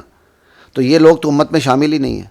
نہ ان کا عقیدہ توحید درست، نہ ان کا عقیدہ ختم نبوت درست، ان کا عقیدہ امامت، عقیدہ توحید، عقیدہ ختم نبوت اور عقیدہ رسالت و نبوت سے بڑھ کر ہے. یہ صحابہ کی تکفیر کرتے ہیں، تو یہ تو امت میں، امت اجابت میں، امت میں شامل ہی نہیں ہے. تو پھر امت کی تقسیم کہی، ایک بندہ شامل ہی نہیں ہے تو ان کے خلاف بات کر کے امت تقسیم ہوتی کب ہے؟ پہلے یہ بتائیں. ایھا الجہلاء یا معشر الجہلاء والسفہاء والحمقاء. اور یہ بات یاد رکھیں، یہ امت کی تقسیم نہیں ہے، یہ امت کی تطہیر ہے. تطہیر، تقسیم کا تو تصور ہی نہیں ہے. یہ امت کی تطہیر ہے. امت میں اسلام کے نام سے جو دجل داخل ہوتا ہے، علماء عقیدہ خصوصاً علماء امت کا، خصوصاً علماء عقیدے کا یہ فرض بنتا ہے کہ جو اپنے دجل و فریب سے اسلام کی سرحدوں کے اندر داخل ہوتا ہے، خود کو مسلمان گردان کر، اور وہ مسلمان نہیں ہے، علماء عقیدے کا خصوصاً اور پھر علماء امت کا یہ فرض ہے کہ ان کی تطہیر کر کے ان کو نکال باہر کرے اور قوم کو شعور دے کہ یہ مسلمان نہیں ہے. جس طرح ہمارے علماء نے مرزائیوں کے بارے میں شعور دیا کہ یہ مسلمان نہیں ہے، تو امت ان سے بچ گئی. باوجود کہ آج بھی بہت سے مرزائی اپنے آپ کو مسلمان کہہ کر ہمارے اندر گھستے ہیں، مسلمان گرانوں کے داماد بنتے ہیں. جب ان کی درجن درجن اولاد جوان ہو جاتی ہے تو پھر سسرالیوں کو پتہ چلتا ہے ہمارا داماد تو مرزائی ہے نامی گرامی. اور بڑے بڑے کلیدی عہدوں پر، کلیدی اداروں کے کلیدی عہدوں پر یہ مرزائی مسلمان اپنے آپ کو لکھ کر پہنچے ہوتے ہیں، حالانکہ ان کے بارے میں امت نے تطہیر بھی کی ہے. تو یہ حشر ہے. تو جن کے بارے میں امت تطہیر سے کام ہی نہیں لے رہی، دشمنان صحابہ کے بارے میں، وہ کہاں کہاں ہوں گے، کیا کیا انہوں نے گل کھلائے اور کیا کیا گل کھلانے کے انہوں نے ارادے رکھے ہوئے ہیں. کبھی آپ نے سوچا؟ قد بدت البغضاء من افواہہم وما تخفی صدورہم اکبر. ان کے اندر سے اسلام کی دشمنی ٹپکی پڑتی ہے، جو دلوں میں وہ تو اس سے بھی بڑھ کر ہے. جواد نقوی نے بھی نہیں کہا خامنائی مرا کیا، جواد نقوی نے فوراً کہہ دیا خامنائی کے جانثار کھڑے ہیں، عہد کے صحابہ بھاگ گئے. یہ دیکھتے نہیں کہ اسلام کی دشمنی کس طرح ٹپکتی ہے، کس طرح ٹپکتی ہے. حالانکہ جواد نقوی اور شہنشاہ نقوی جیسے لوگوں میں جو تھوڑا بہت اختلاف ہوتا ہے، وہ اختلاف صرف تقیے کا ہے. میں آپ کو کئی دفعہ پہلے بھی بتا چکا ہوں، میں ان لوگوں کا نام نہیں لیتا تھا، لیکن اس وقت جو اس نے گل کھلایا ہے نا تو میں نام لینے پر مجبور ہوں. ان دشمنان صحابہ کے گروہ میں جو اختلاف ہوتا ہے نا وہ تقیہ کرنے اور نہ کرنے کا ہوتا ہے. یہ جواد نقوی جیسا ملعون یہ تقیہ کی چادر لپیٹ کے علماء اسلام کو اپنے ہاں بلاتا تھا اور یہ نرم گفتگو کرتا تھا. اس کی نرم گفتگو کو ان کے جو راسخ العقیدہ، جو وہ عقیدہ رکھتے اسلام کے خلاف، وہ برداشت نہیں کرتے تھے. وہ اس پر پھپتیاں کستے تھے، اس پر فتوے کستے تھے. تو ان کا اور ان کا آپس میں فرق یاد رکھیے اب بنیادی عقیدے کا نہیں ہے، تقیہ کرنے کا اور نہ کرنے کا. یہ تقیہ کی چادر لپیٹ کے بیٹھا ہوتا تھا، وہ تقیہ کی چادر پھاڑ کے باہر آتے تھے. اور علل اعلان شہنشاہ نقوی نے کہا ہے کہ ہمارا عقیدہ ہے، اور اس نے ایک لفظ بھی استعمال کیا، ڈنکے کی چوٹ پر ہمارا عقیدہ ہے کہ ہم اپنے اماموں کو رسولوں سے افضل سمجھتے ہیں. یہ تقیے کی چادر اوڑھ کے، کالی یا سفید چادر، کالا یا سفید جبہ پہن کے، اور ہماری طرف سفید ٹوپی پہن کے، سفید داڑھی پہن کے، ہمارا حلیہ بنا کے سامنے آتا تھا، ہمارے علماء کو بلاتا تھا. ہمارے سارے لالچی علماء وہاں جمع ہوتے ہیں، ہمارے سارے مداہن علماء وہاں جمع ہوتے ہیں، ہمارے سارے مداہن باقاعدہ ان کو امامتیں کرواتے ہیں. شرم آنی چاہیے ہوئے مولویوں، تم جو جواد نقوی کے وہاں عروۃ الوثقیٰ میں جا کے جماعتیں کرواتے ہو نا، تمہیں اپنے ایک گلاس پانی میں ڈبکیاں لگا کے مر جانا چاہیے. یا تم قوم کے سامنے آ کے اعلانیہ معافی مانگو کہ جو ہم نے کیا غلط کیا.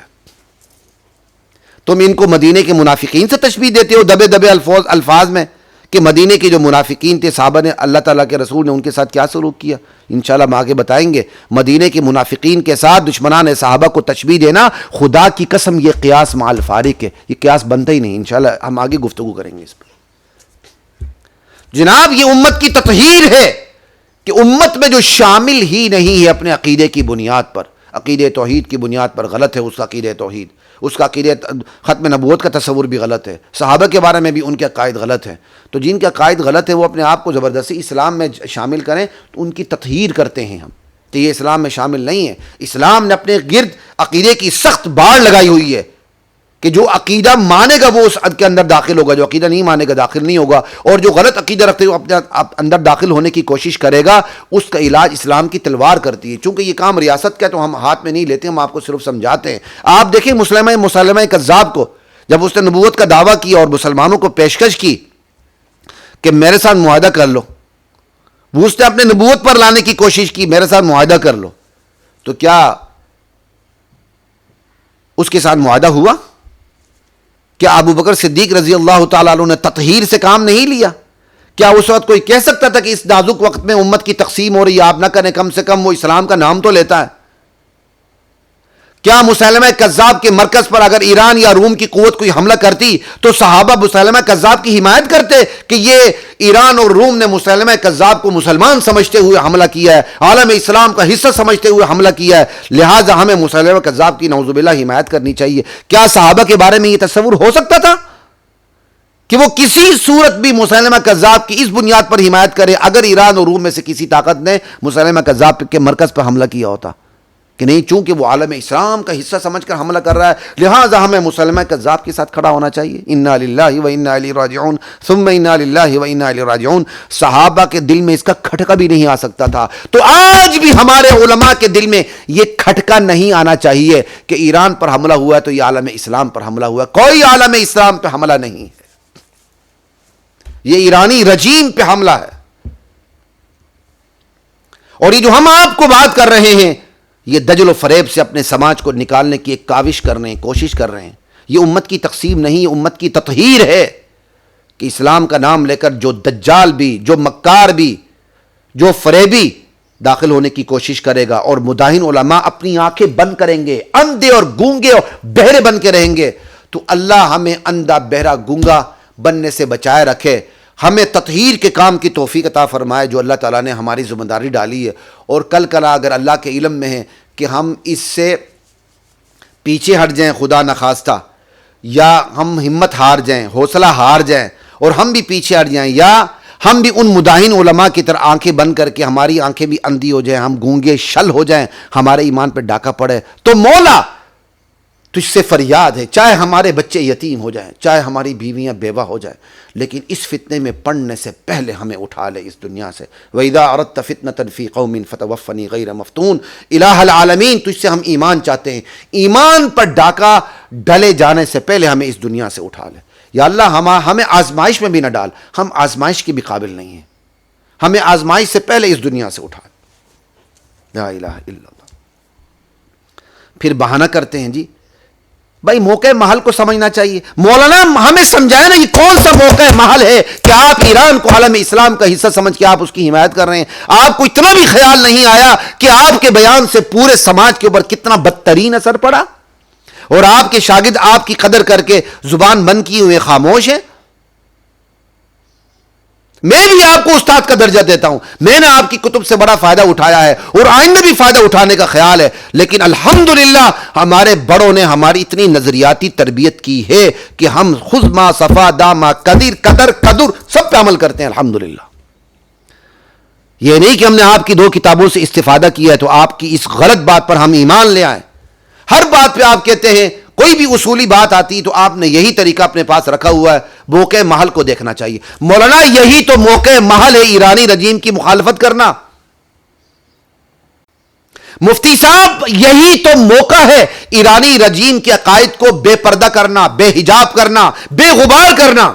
مولانا یہی تو موقع ہے شام کے مظلوم مسلمانوں کا بدلہ لینا, عراق کے مظلوم مسلمانوں کا بدلہ لینا, لبنان کے مظلوم مسلمانوں کا بدلہ لینا, فلسطین کے ساتھ جو امداد کا ڈھونگ رچایا ہوا ہے اس کا بدلہ لینا. مولانا اس سے بڑا بہترین بدلہ کیا آئے گا؟ مولانا جو انہوں نے ہم پر نظریاتی محاذ کی بھی یلغار کی ہوئی ہے, مفتی صاحب اس سے بہتر اور موقع کیا ہوگا کہ ہم ان سے یہ بدلے لیں؟ اور آپ کہتے ہیں موقع محل کو دیکھنا چاہیے, حالانکہ اس سے تو بڑا موقع محل بہتر ہے ہی نہیں ہے. آپ کھل کے بتائیں, آپ پر بھی حملہ ہوا, انہی غلیظ لوگوں نے آپ کی جان پر بھی وار کیا, لیکن اللہ تعالیٰ نے ہم پر کرم کیا, آپ کی جان بچائی. آپ ہمارے بڑے ہیں, ہم آپ کی خاک کے پاں ہیں, لیکن خدا کے لیے مولانا مفتی صاحب اتنا بڑا بلنڈر نہ مارے کہ ہمارے ایمان پہ ڈھاکہ پڑے. ہم آج بھی آپ کی قدر کرتے ہیں, لیکن ایمان پہ ڈھاکہ منظور نہیں ہے. آپ نے غیر ارادی طور پر کیا, غیر شعوری طور پر کیا, پتہ نہیں شاید آپ عمر کے اس حصے میں پہنچ گئے کہ جہاں کچھ مشکلات پیش آتی ہیں, ہم یہ بھی نہیں کہہ سکتے, لیکن اللہ کے حضور آپ کے لیے ہم دعائے مغفرت بھی کرتے ہیں. یا اللہ مفتی صاحب کو معاف کر دے اور ہدایت کی راہ نصیب فرما. اس حوالے سے ہر بات پر موقع محل کی بات کرنا, حضرت تھانوی کا حوالہ دینا کہ وہاں تعزیہ نکال رہے تھے کہ جی ہم بھی مسلمان ہیں, ہم بھی تعزیہ نکالیں, تو کہا بہت اچھا کرتے ہو.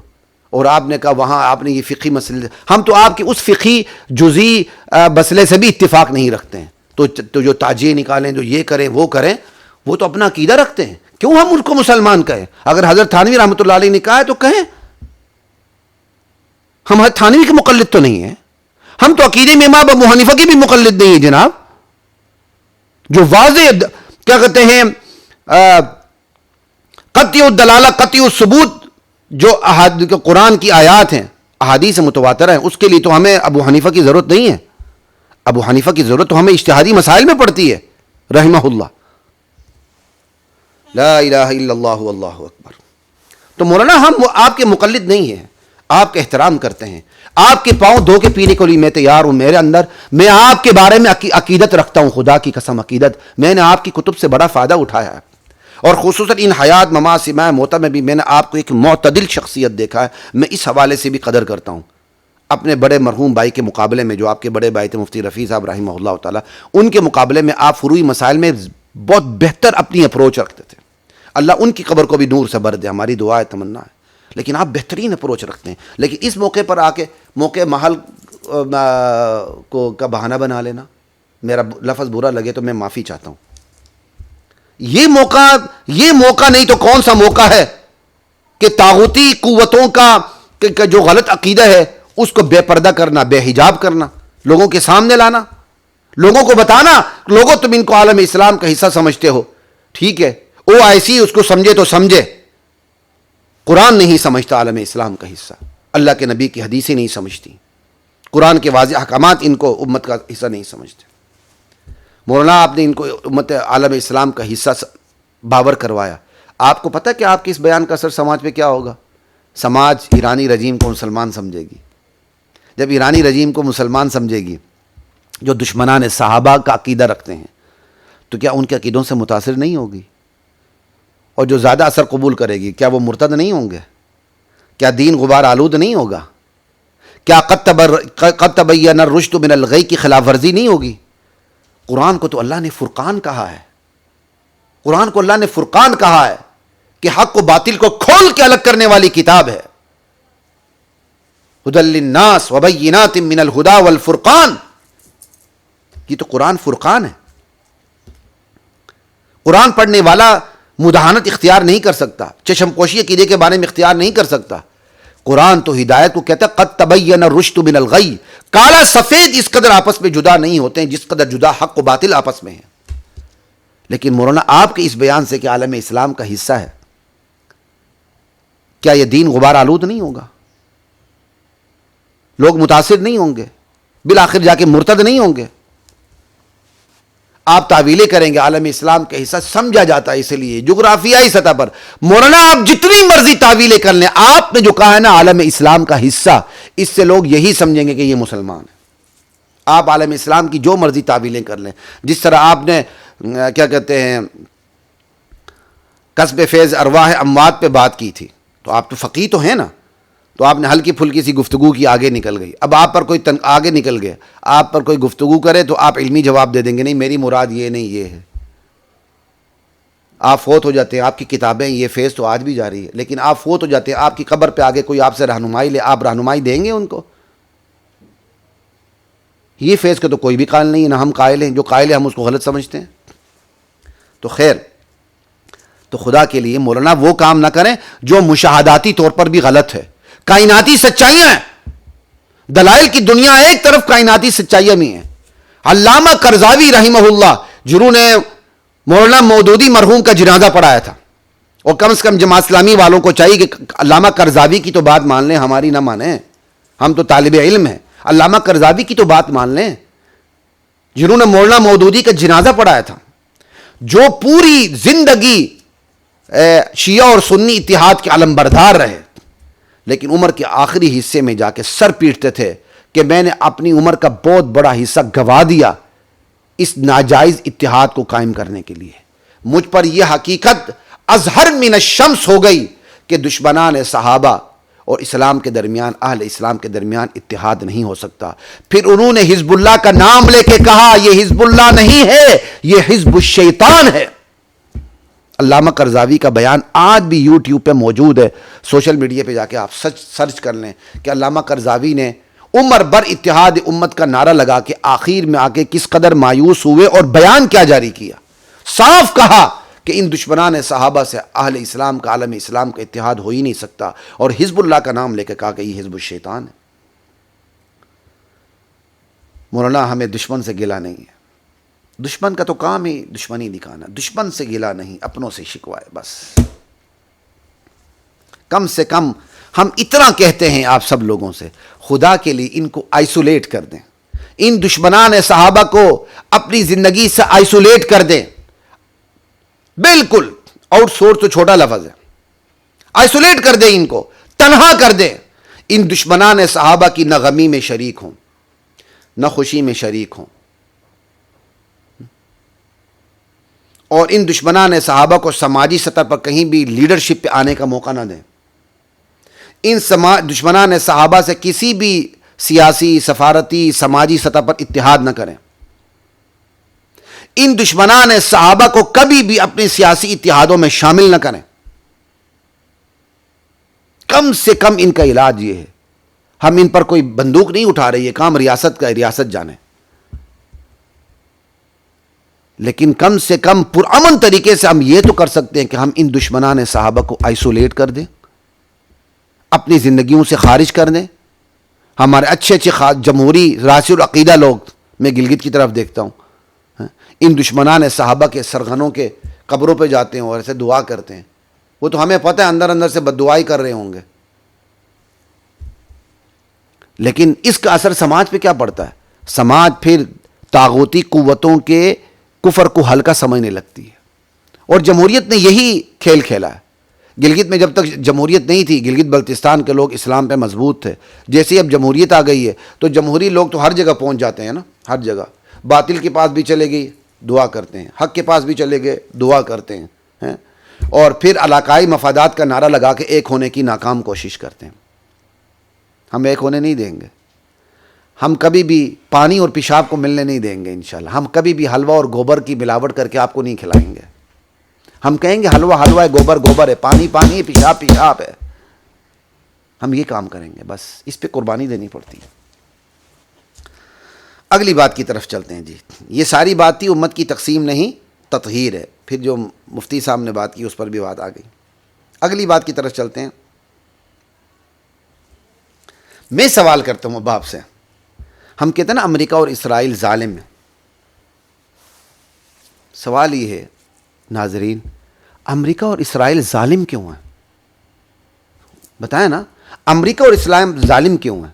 امریکہ اور اسرائیل اس لیے ظالم ہیں, ایک تو ان کا نظریہ ظلم پر مبنی ہے, طاغوتی نظریہ رکھتے ہیں ایک, اور دوسرا وہ اپنے ظلم کو پورے عالم اسلام پر مسلط کرنا چاہتے ہیں. ہمیں بھی وہ کافر بنانا چاہتے ہیں, ہمیں بھی وہ اپنی طرف بنانا چاہتے ہیں. وَلَن تَرْضَىٰ عَنْكَ الْيَهُودُ وَلَا النَّصَارَىٰ حَتَّىٰ تَتَّبِعَ مِلَّتَهُمْ. ایسا ہی ہے نا. اس لیے ہم کہتے ہیں کہ اسرائیل اور امریکہ ظالم ہیں, کہ اب وہ جو خود ظلم رکھتے ہیں کفر و شرک کا, وہ ہمارے اوپر مسلط کرتے ہیں, ہمارے نظریات سے کھیلتے ہیں, ہمارے جغرافیے سے کھیلتے ہیں. ٹھیک ہے. اگر یہی نظریہ جو امریکہ اور اسرائیل کے اندر ہے کہ عقیدہ بھی غلط رکھتے ہیں اور عقیدے کو مسلط بھی کرتے ہیں, ظالم ہیں, تو پھر جناب دشمنان صحابہ کے بارے میں کیا خیال ہے؟ دشمنان صحابہ بھی غلط نظریہ رکھتے ہیں اور اپنے غلط نظریے کو مسلمانوں پر مسلط کرنا چاہتے ہیں. تو یہ دو برائیاں تو ان کے اندر بھی ہیں, تو پھر یہ بھی تو ظالم ہوا ہے. تو آپ پھر کیوں نہیں کہتے ہیں ایرانی رجیم کو ظالم کیوں نہیں کہتے ہیں؟ پھر آپ کو بتاؤں دشمنان صحابہ کے اندر ایک اضافی بات بھی ہے. امریکہ ظالم ہے, اسرائیل ظالم ہے, اپنے نظریات کی وجہ سے, نظریات کو مسلط کرنے کی وجہ سے. لیکن ایران اس سے بھی بڑا ظالم ہے, نظریات بھی غلط, نظریات کو مسلط کرنے کی کاوش اور جد و جہد بھی غلط, اور ساتھ ساتھ منافقت بھی, کہ وہ اپنے طاغوتی نظریات کو عین اسلام قرار دیتا ہے اور عین اسلام کو کفر قرار دیتا ہے. تو اس کے اندر تو ظلم امریکہ اور اسرائیل سے بڑھ کر ہے. اگر امریکہ اور اسرائیل اگر ظالم ہے تو ایران تو ان سے بڑا ظالم ہے, ظلام ہے. تو کیوں نہیں میدان میں کھل کر بات کرتے جس طرح آپ امریکہ اور اسرائیل کے بارے میں بات کرتے ہیں؟ امریکہ اور اسرائیل کے بارے میں بات کرنا چونکہ فیشن بن چکا ہے, امریکہ اور اسرائیل آپ کو کچھ کہتا نہیں ہے, اس لیے آپ بات کرتے ہیں. ایران کے بارے میں بات کرتے ہو آپ عدم تحفظ کے شکار ہوتے ہیں, آپ کی جان جاتی ہے, آپ کو نظر آتی ہے. ایران نے پورے پاکستان میں پراکسی وار کھیلا ہوا ہے, اپنے کیا کہتے ہیں زینبیون اور فاطمیون کو تھوڑی, آپ کی جان جاتی ہے, اس لیے آپ خاموش ہیں. جو بڑا ظالم ہے, ظلام ہے, اس کے بارے میں تو آپ بات نہیں کرتے. جو ان سے چھوٹا ظالم ہے, آپ نے وہاں امریکہ اور اسرائیل کی رٹ لگائی ہوئی ہے. کبھی آپ نے اعداد و شمار کو دیکھا؟ میری خواہش تھی کہ امت کے سامنے میں وہ اعداد و شمار پیش کروں کہ ایران نے زیادہ ظلم کیا ہے یا اسرائیل نے زیادہ ظلم کیا ہے. لیکن میری اس خواہش پر میرے ایک بھائی, میرے اسلامی بھائی بازی لے گئے. بلال شہید کے بھائی کمیل معاویہ, یہ بازی لے گئے. اس نے ابھی ہلکی پھلکی سی کاوش کی ہے, تو میں اپنے اس چینل کے توسط سے کمیل سے گزارش کروں گا کہ وہ اپنی اس کاوش کو باقاعدہ ڈاکومنٹڈ کرے, باقاعدہ ریفرنس کے ساتھ, اور پوری امت کو بتائے کہ ایران کے ظلم زیادہ ہیں یا اسرائیل کے ظلم زیادہ ہیں. ایران نے 1,00,000-1,50,000 مسلمان, کیا کہتے ہیں, اسرائیل نے 1,00,000-1,50,000 مسلمان ابھی تک شہید کیے ہیں. ایسا ہی ہے. اور ایران نے شام میں, لبنان میں, عراق میں, باقی فلسطین میں, پاکستان کے تو شامل ہی نہیں, پاکستان میں ابھی تک پراکسی وار چل رہی ہے, 1.5 کروڑ شہید کیے ہیں. تو ایران بڑا ظالم ہے کہ اسرائیل بڑا ظالم ہے؟ تو یہ تو بہرحال کمیل نے بہت اچھا کام کیا, اللہ اس کو مزید توفیق عطا فرمائے. شہید کے گھرانے سے اس کا تعلق ہے. اور میری ایک اور خواہش ہے, وہ یہ جی اس کفر کی جتنی بھی کفریات ہیں نا دشمنان صحابہ کی, وہ ہمارے کیا کہتے ہیں بالکل انگلیوں پہ ہونے چاہیے. جو ان کی بڑی بڑی شخصیات ہیں دنیا کے اندر, جن کے بارے میں یہ پورے عالم اسلام کو باور کرواتے ہیں کہ عالم اسلام کے ہیرو یہ ہیں, ان کے جو غلط نظریات ہیں وہ ہمارے پاس ڈاکومنٹڈ شکل میں موجود ہونا چاہیے موبائل پہ, کہ جہاں بھی بات ہو کہ بھائی آپ اس کی تعریف کرنا ہے, یہ لو اس کا عقیدہ یہ تھا, اس نے امہات المومنین کے بارے میں یہ کہا, اس نے اپنے اماموں کو نبیوں سے افضل قرار دیا, یہ توحید کے بارے میں یہ عقیدہ رکھتا ہے. کیا سمجھتے ہیں یہ مسلمان بھی ہے؟ ایک تو یہ ہمارے پاس موجود ہونی چاہیے ایک, اور دوسرا ہمیں کام یہ بھی کرنا ہے کہ ہم ڈیلیگیشنز بھیجیں اپنے بڑوں کو, ان کو جا کے سمجھائیں جو اس حوالے سے کمزور پڑ جاتے ہیں اور ایران کو بڑا بہادر ثابت کرتے ہیں, عالم اسلام کا حصہ بناتے ہیں. ان کو جا کے کنونس کریں یار تم جو کر رہے ہو غلط کر رہے ہو. اللہ اکبر. اور اسی طرح ایک اور خواہش بھی ہے کہ ایران کے اندر جو سنیوں کو جو حقوق ہیں ان حقوق کے بارے میں ود ریفرنس بات کی جائے، جو ظلم ہو رہا ہے وہ ود ریفرنس بات کی جائے، تو پھر پتہ چل جائے گا عالم اسلام کو کہ مسلمانوں کو ایران میں کیا حقوق حاصل ہیں اور یہودیوں کو اس کے مقابلے میں کتنے حقوق حاصل ہیں، اور ایران پہ مسلمانوں پر انقلاب آنے کے بعد، خمینی انقلاب آنے کے بعد کیا کیا ظلم ہوا اور اب تک کیا ہو رہا ہے، وہ سارا آنا چاہیے۔ لا الہ الا اللہ۔ اب اگلی بات کی طرف چلتے ہیں جی، جو ہم نے یہ بات کی تھی کہ اسرائیل امریکہ ظالم کیوں، اس پر ساری باتیں آ گئیں۔ اب اگلی بات یہ ہے، وہ بھی ایک سوال ہی ہے، مخالفت اور حمایت کا معیار کیا ہے؟ کیا مخالفت اور حمایت کا معیار امریکہ اسرائیل دشمنی ہے کہ جو امریکہ اور اسرائیل سے دشمنی کا اعلان کرتا ہے چاہے وچوں دوستی رکھے، وہ اس کی ہم بات ہی نہیں کرتے؟ کیا امریکہ اور اسرائیل سے جو دشمنی کا اعلان کرتا ہے ہم اس کی حمایت کریں، اور جو امریکہ اور اسرائیل سے کی حمایت کرتا ہے ہم اس سے دشمنی رکھیں؟ یہ ذرا مجھے بتائیں نا، قرآن و سنت میں یہ بنیادی عقیدہ آپ کہاں سے لائیں؟ خصوصاً میں اخوانی جماعتوں سے بات کر رہا ہوں، یہ ذرا ہمارے سامنے یہ عقیدہ پیش کریں۔ یہ عقیدے کی کون سی کتاب کے اندر وہ موجود ہے کہ جو امریکہ اور اسرائیل کو چیلنج کرے ہم اس کی حمایت کریں، جو امریکہ اور اسرائیل کی مخالفت کرے، جو امریکہ اور اسرائیل کی حمایت کرے ہم اس کی مخالفت کریں، اور جو امریکہ اور اسرائیل کو چیلنج کرے، مخالفت کرے، ہم اس کے ساتھ کھڑے ہو جائیں، کندھے سے کندھا ملا کے کھڑے ہو جائیں؟ یہ بہت بڑا سپوت ہے، عالم اسلام کا بہت بڑا لیڈر ہے، ہم اس کے پیچھے چلیں۔ ذرا یہ عقیدہ قرآن سے ثابت کر کے دکھائے نا ہمیں۔ مخالفت اور حمایت کا معیار امریکہ اور اسرائیل کی دشمنی اور دوستی ہے؟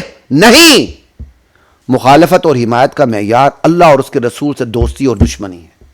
جو اللہ اور اس کے رسول سے دوستی رکھتا ہے اس کی حمایت ہونی چاہیے، جو اللہ اور اس کے رسول سے دشمنی رکھتا ہے اس کی مخالفت ہونی چاہیے، یہ معیار ہے۔ امریکہ اسرائیل کی دوستی دشمنی معیار نہیں ہے، اللہ اور اس کے رسول سے دوستی اور دشمنی معیار ہے۔ جو اللہ اور اس کے رسول سے دوستی رکھتا ہے ہم اس کے ساتھ کریں، جو دشمنی رکھتا ہے ہم اس کے مخالف ہیں۔ یہ جب معیار آپ رکھیں گے تو اب بتائیں کہ امریکہ اسرائیل کہاں کھڑے ہوں گے؟ اللہ اور اس کے رسول سے مخالفت کر رہے ہیں نا، تو ہم اس کو مخالفت کے پلڑے میں رکھیں گے۔ اب ایران کی طرف آتے ہیں۔ ایرانی رجیم، دشمنان صحابہ، جو صحابہ کے بارے میں عقیدہ رکھتے ہیں، ختم نبوت کے بارے میں غلط عقیدہ رکھتے ہیں، یہ بھی چونکہ اللہ اور اس کے رسول کی مخالفت کرتے ہیں، تو ہم ان کو کہاں رکھیں گے؟ ہم ان کو وہیں رکھیں گے جہاں امریکہ اور اسرائیل ہے، کہ یہ اللہ اور اس کے رسول کے ساتھ دشمنی کریں، وہاں رکھیں گے۔ تو یہ جب اللہ اور اس کے رسول کی حمایت اور مخالفت کو معیار بنا لیں گے تو جناب علی ایک ہی پلڑے میں جہاں امریکہ اور اسرائیل آتے ہیں وہاں آپ کو ایران بھی نظر آئے گا۔ یہ ہے اصل میں معیار۔ یہ معیار آپ کا غلط ہے، جو امریکہ اور اسرائیل کو چیلنج کرے ہم اس کے ساتھ کھڑے ہو جائیں، نہیں ہوتے ہم اس طرح کھڑے اس کے ساتھ۔ جو اللہ اور اس کے رسول کے احکام کو چیلنج کرے ہم اس کے خلاف کھڑے ہوتے ہیں، اور جو اللہ اور اس کے رسول کے احکام کی حمایت کرے ہم اس کے ساتھ کھڑے ہوتے ہیں، اور جو اللہ اور اس کے رسول کی احکام کو چیلنج کرے ہم اس کی مخالفت میں کھڑے ہوتے ہیں۔ یہ لفظ میں نے کہیں غلط تو نہیں کر دیا جلد بازی میں؟ ہاں یہ دیکھ لیجیے گا، جو اللہ اور اس کے رسول کی حمایت کرتا ہے ہم اس کی حمایت میں کھڑے ہیں، جو مخالفت کرتا ہے ہم اس کی مخالفت میں کھڑے ہیں۔ امریکہ اور اسرائیل کی دشمنی دوستی کوئی معیار نہیں ہے، چونکہ ایران امریکہ اور اسرائیل کے خلاف کھڑا ہے تو ہم ایران کے ساتھ کھڑے ہوتے نہیں ہوتے ہیں، یہ معیار ہے۔ اور اس گندے بودے معیار کو اس طرح ہمارے معاشرے میں انجیکٹ کیا گیا ہے، دیکھو جی امریکہ اور اسرائیل کی مخالفت کر رہا ہے لہٰذا ہمیں ایران کے ساتھ کھڑا ہونا چاہیے، اور یہ دلیل دیتے ہیں جی ایران پہ آ گئے تو کل وہ ہماری باری ہے۔ تو احسب الناس ان یترکوا ان یقولوا آمنا وهم لا یفتنون، تم کہ تو ایمان لائے تم آزمائے نہیں جاؤ گے۔ نظریات پر سودہ بازی نہیں ہو سکتی، جغرافیہ نظریات کے لیے، جغرافیہ نظریات کے لیے، نظریات جغرافیہ کے لیے نہیں ہے۔ نظریات کی وجہ سے جغرافیہ ہے، ہم نے جغرافیہ کی وجہ سے نظریہ نہیں رکھا ہوا، نظریے کی وجہ سے جغرافیہ رکھا ہوا ہے۔ پاکستان کی قدر اسلام کی وجہ سے ہے، اور انشاءاللہ اسلام کی وجہ سے یہ تا قیامت انشاءاللہ رہے گا، بلکہ پوری دھرتی پاکستان بنے گی انشاءاللہ۔ لا الہ الا اللہ۔ تو کہتے ہیں جی وہاں سب سے بڑی دلیل یہی ہے کہ جی ایران پر اگر امریکہ اسرائیل گھس گئے تو ہماری سرحد پر آ جائے گا۔ تو بھائی جو ہم کر سکتے ہیں کریں گے، لیکن نظریات پر ہماری سودہ بازی نہیں ہوگی۔ ہم بتائیں گے لوگوں کو کہ دشمنان صحابہ طاغوتی نظریات رکھتے ہیں، اس کے باوجود بھی اگر اسرائیل امریکہ ایران کی سرحد پر آ جاتا ہے تو انشاءاللہ ہم بتکیں گے نہیں، ہم ٹھونک کر کھڑے ہیں۔ اگر آپ کا بس چلے تو ہم حاضر ہیں، سب سے پہلے ہمیں آگے کر دیجیے گا، ہماری جانیں پہلے جائیں گی، ہم پیچھے نہیں ہٹیں گے۔ آپ کہتے ہیں آپ کا بال بھی بھیکا نہ ہو, آپ کو کچھ بھی نہ ہو, آپ ساری کامیابیاں سمیٹ لیں, ایسا نہیں ہوتا. اللہ آزمائش میں ضرور ڈالتا ہے, اگرچہ ہمیں یہی دعا کرنی چاہیے اللہ ہمیں آزمائش میں نہ ڈال, لیکن ہم جغرافیے کی وجہ سے نظریات کی قربانی نہیں دے سکتے. نظریات کی وجہ سے جغرافیے سمیت ہر ایک کی قربانی دی جا سکتی ہے. لا الہ الا اللہ.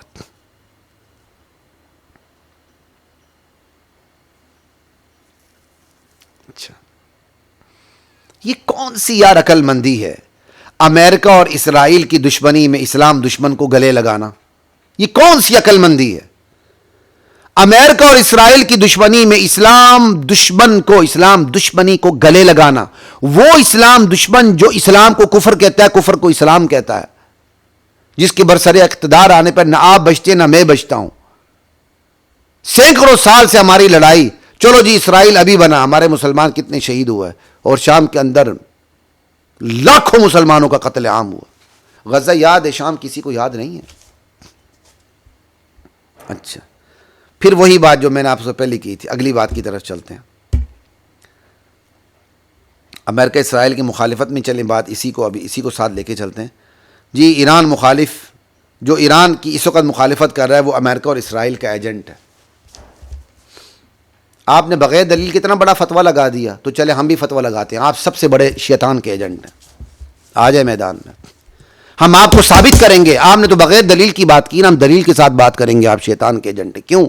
ایران دشمنان صحابہ میں سے ہے, اور دشمنان صحابہ جو عقیدے رکھتے ہیں وہ شیطان کا عقیدہ ہے, تو آپ تو پھر شیطان کے ایجنٹ ہوئے. چلیں اگلا سوال, جو ایران کا مخالف وہ امریکہ اور اسرائیل کا ایجنٹ ہے, تو جناب ذرا جواب دیں, جو صحابہ کا مخالف ہے وہ کس کا ایجنٹ ہے؟ ایران کا مخالف بڑا ایجنٹ ہے یا صحابہ کا مخالف بڑا ایجنٹ ہے؟ پھر جو صحابہ کے مخالف ہیں, دشمنان صحابہ ہیں, جو توحید کے بارے میں بھی صحیح عقیدہ نہیں رکھتے, جو ختم نبوت کے بارے میں بھی عقیدہ صحیح نہیں رکھتے, جو عقیدہ امامت رکھتے ہیں کہ ان کے امام ان کے نبیوں اور تمہارے نبیوں اور رسولوں سے بڑھ کر ہیں, جو قرآن کریم کو بھی محرف اور تبدیل شدہ سمجھتے ہیں, جو ام عائشہ پر بہتان لگاتے ہیں, جو کل صحابہ کو کافر کہتے ہیں سوائے 3-4 کے, ٹھیک ہے, آپ ان کی حمایت میں کھڑے ہیں. تو پھر ہماری دعا اللہ آپ کو اول تو ہدایت دے, وگرنہ آپ کا حشر بھی جہاں یہ دشمنان صحابہ جائیں گے وہاں آپ کا حشر بھی ان کے ساتھ ہو, کیونکہ آپ ان کی حمایت میں کھڑے ہیں, آپ ان کے سہولت کار ہیں, آپ ان کے مددگار ہیں, آپ ان کے ساتھ معاون ہیں. آپ کو ایران کی حمایت مخالفت یاد آ گئی, آپ کو صحابہ کی حمایت مخالفت یاد نہیں آئی, آپ کو عقیدہ امامت یاد نہیں آیا, آپ کو ختم نبوت یاد نہیں آیا. یہ ساری چیزیں آپ کے نزدیک چھوٹی چھوٹی ہیں. آپ چاہتے ہیں ہم پانی اور پیشاب کو ملا کے اتحاد کر لیں, آپ چاہتے ہیں ہم حلوہ اور گوبر کو ملا کے عوام کو کھلائیں. پانی اور پیشاب میں اتحاد ہمارے ہاں نہیں ہو سکتا. اگر آپ نے کرنا اتحاد تو ٹھیک ہے, پانی اور پیشاب کو ملا کے نوش جان کر لیجیے, لیکن ہمارے ایمان پر ڈاکہ ڈالنے کی اجازت نہیں آپ کو. لم تصدون عن سبیل اللہ من آمن, کیوں ایمان والوں کو ایمان سے بے راہ کرتے ہو, شکوک ڈال کے, شبہات ڈال کے, کہ چھوٹی چھوٹی باتوں پہ یہ بدعتی کہتے ہیں, مشرک کہتے ہیں, سب کو اسلام سے نکالتے ہیں, یہ اسلام کے نکالنے کی بات کرتے ہیں, ہم اسلام میں داخل کرنے کی بات کرتے ہیں. لم تصدون عن سبیل اللہ من آمن, ایمان والوں کو تم ایسی عامیانہ جاہلانہ باتیں کر کے تم ایمان والوں کو ایمان سے بتکاتے کیوں ہو؟ تبغونہا عوجا, تم اس ایمان, اس دین کے اندر, اس خالص دین کے اندر کجی کیوں تلاش کرتے ہو جناب؟ ان لوگوں کے ساتھ کیوں کھڑے ہوتے ہو جن کے عقیدہ امامت یا عقیدہ ختم نبوت سے متصادم ہے؟ وانتم شہداء, حالانکہ تم اچھی طرح جانتے ہو کہ عقیدہ توحید یا اسلام ہے, تم اچھی طرح جانتے ہو کہ عقیدہ ختم نبوت کے ہمارے نبی کے بعد اب کسی پر وحی نہیں آنی, تم اچھی طرح جانتے ہو, پھر بھی تم ان لوگوں کے ساتھ کھڑے ہو جو یہ کہتے ہیں کہ نبی علیہ السلام کی وفات کے بعد بھی ہمارے 12-14 اماموں پر وحی آتی ہے, وہ معصوم ہے, وہ منصوص من اللہ ہے, اور یہ قرآن تبدیل شدہ ہے. ام عائشہ پر بہتان لگاتے ہیں, کل صحابہ کو کافر کہتے ہیں سوائے ایک کی بجائے. وانتم شہداء, تم سب جانتے ہو, پھر بھی ان کے ساتھ کھڑے ہو. یہ قرآن کی آیت آپ لوگوں پہ فٹ ہوتی تھی اس لیے میں نے پڑھی ہے. وما اللہ بغافل عما تعملون, اللہ تمہاری کارروائیوں سے بے خبر نہیں ہے. ہماری دعا ہے اللہ تعالیٰ آپ کو ہدایت دے, ہمیں بھی ہدایت پہ ترقی نصیب فرمائے. نہیں تو ہماری پھر دعا ہے آپ کا حشر بھی انہی لوگوں کے ساتھ ہو جن کی حمایت میں آپ کھڑے ہیں، دشمنان صحابہ۔ اگلی بات کی طرف چلتے ہیں۔ یہ بہت سے عامی قسم کے لوگوں کو دیکھا جو بعض چینلز پہ آ کے نا 32 دان تو دکھا دیتے ہیں، لیکن دین کی کوئی بات کی انہیں توفیق نہیں ہوتی۔ کیا کہتے ہیں؟ شیخ الاسلام کا فتویٰ، اللہ اکبر۔ چلو ایک عام آدمی بات کرے نا تو سمجھ میں آتی ہے، ایک عالم دین بات کرے، ایک عالم دین بات کرے کہ شیخ الاسلام کا فتویٰ۔ جناب دلیل شیخ الاسلام نہیں، اسلام ہے۔ دلیل مولانا فضل الرحمان نہیں ہے، حفظہ اللہ، رحمان ہے۔ دلیل مولانا سجاد نعمانی نہیں ہے، مولانا ہے، بلکہ ان کے جو والد تھے جنہوں نے معارف الحدیث لکھی وہ ان سے بڑے ہیں، جنہوں نے خمینی انقلاب پہ پوری کتاب رکھی ہے۔ اور یہ کیا کہتے ہیں اپنے والد کو بچانے کے لیے؟ اپنے والد کو نہیں، والد تو پہلے ہی بڑے اچھے تھے، اپنے آپ کو بچانے کے لیے کوئی ان پر سوال کرے گا تو سوال مقدر کا جواب پہلے دے رہے ہیں۔ کہتے ہیں علمی گفتگو کو الگ رکھو، یہ عالم اسلام پہ حملہ ہے۔ خدا کا خوف کرے مولانا، آپ نے جغرافیائی کیا کہتے ہیں حفاظت کو پہلے لے آئے، نظریات کو نیچے لے آئے، اور آپ نے بڑی عجیب گفتگو کی کہ اس وقت یہ کام کرنے والے جاہل ہیں، احمق نادان ہیں۔ مولانا میں آپ کو کہنا نہیں چاہتا تھا، لیکن چونکہ آپ نے جاہل، نادان، احمق قسم کے الفاظ استعمال کیے ہیں معارف الحدیث کے مؤلف کے بیٹے ہوتے ہوئے، لیکن خدا کی قسم قرآن و سنت کی روشنی میں، آپ کی اس بیہودہ گفتگو کی روشنی میں آپ بہت بڑے جاہل، نادان، احمق اور بیوقوف ہیں اس وقت جو آپ یہ کردار ادا کر رہے ہیں۔ انا للہ و انا الیہ راجعون۔ جب نظریہ ہی نہیں بچے گا تو جغرافیے کا ہم نے آچار بنانا ہے۔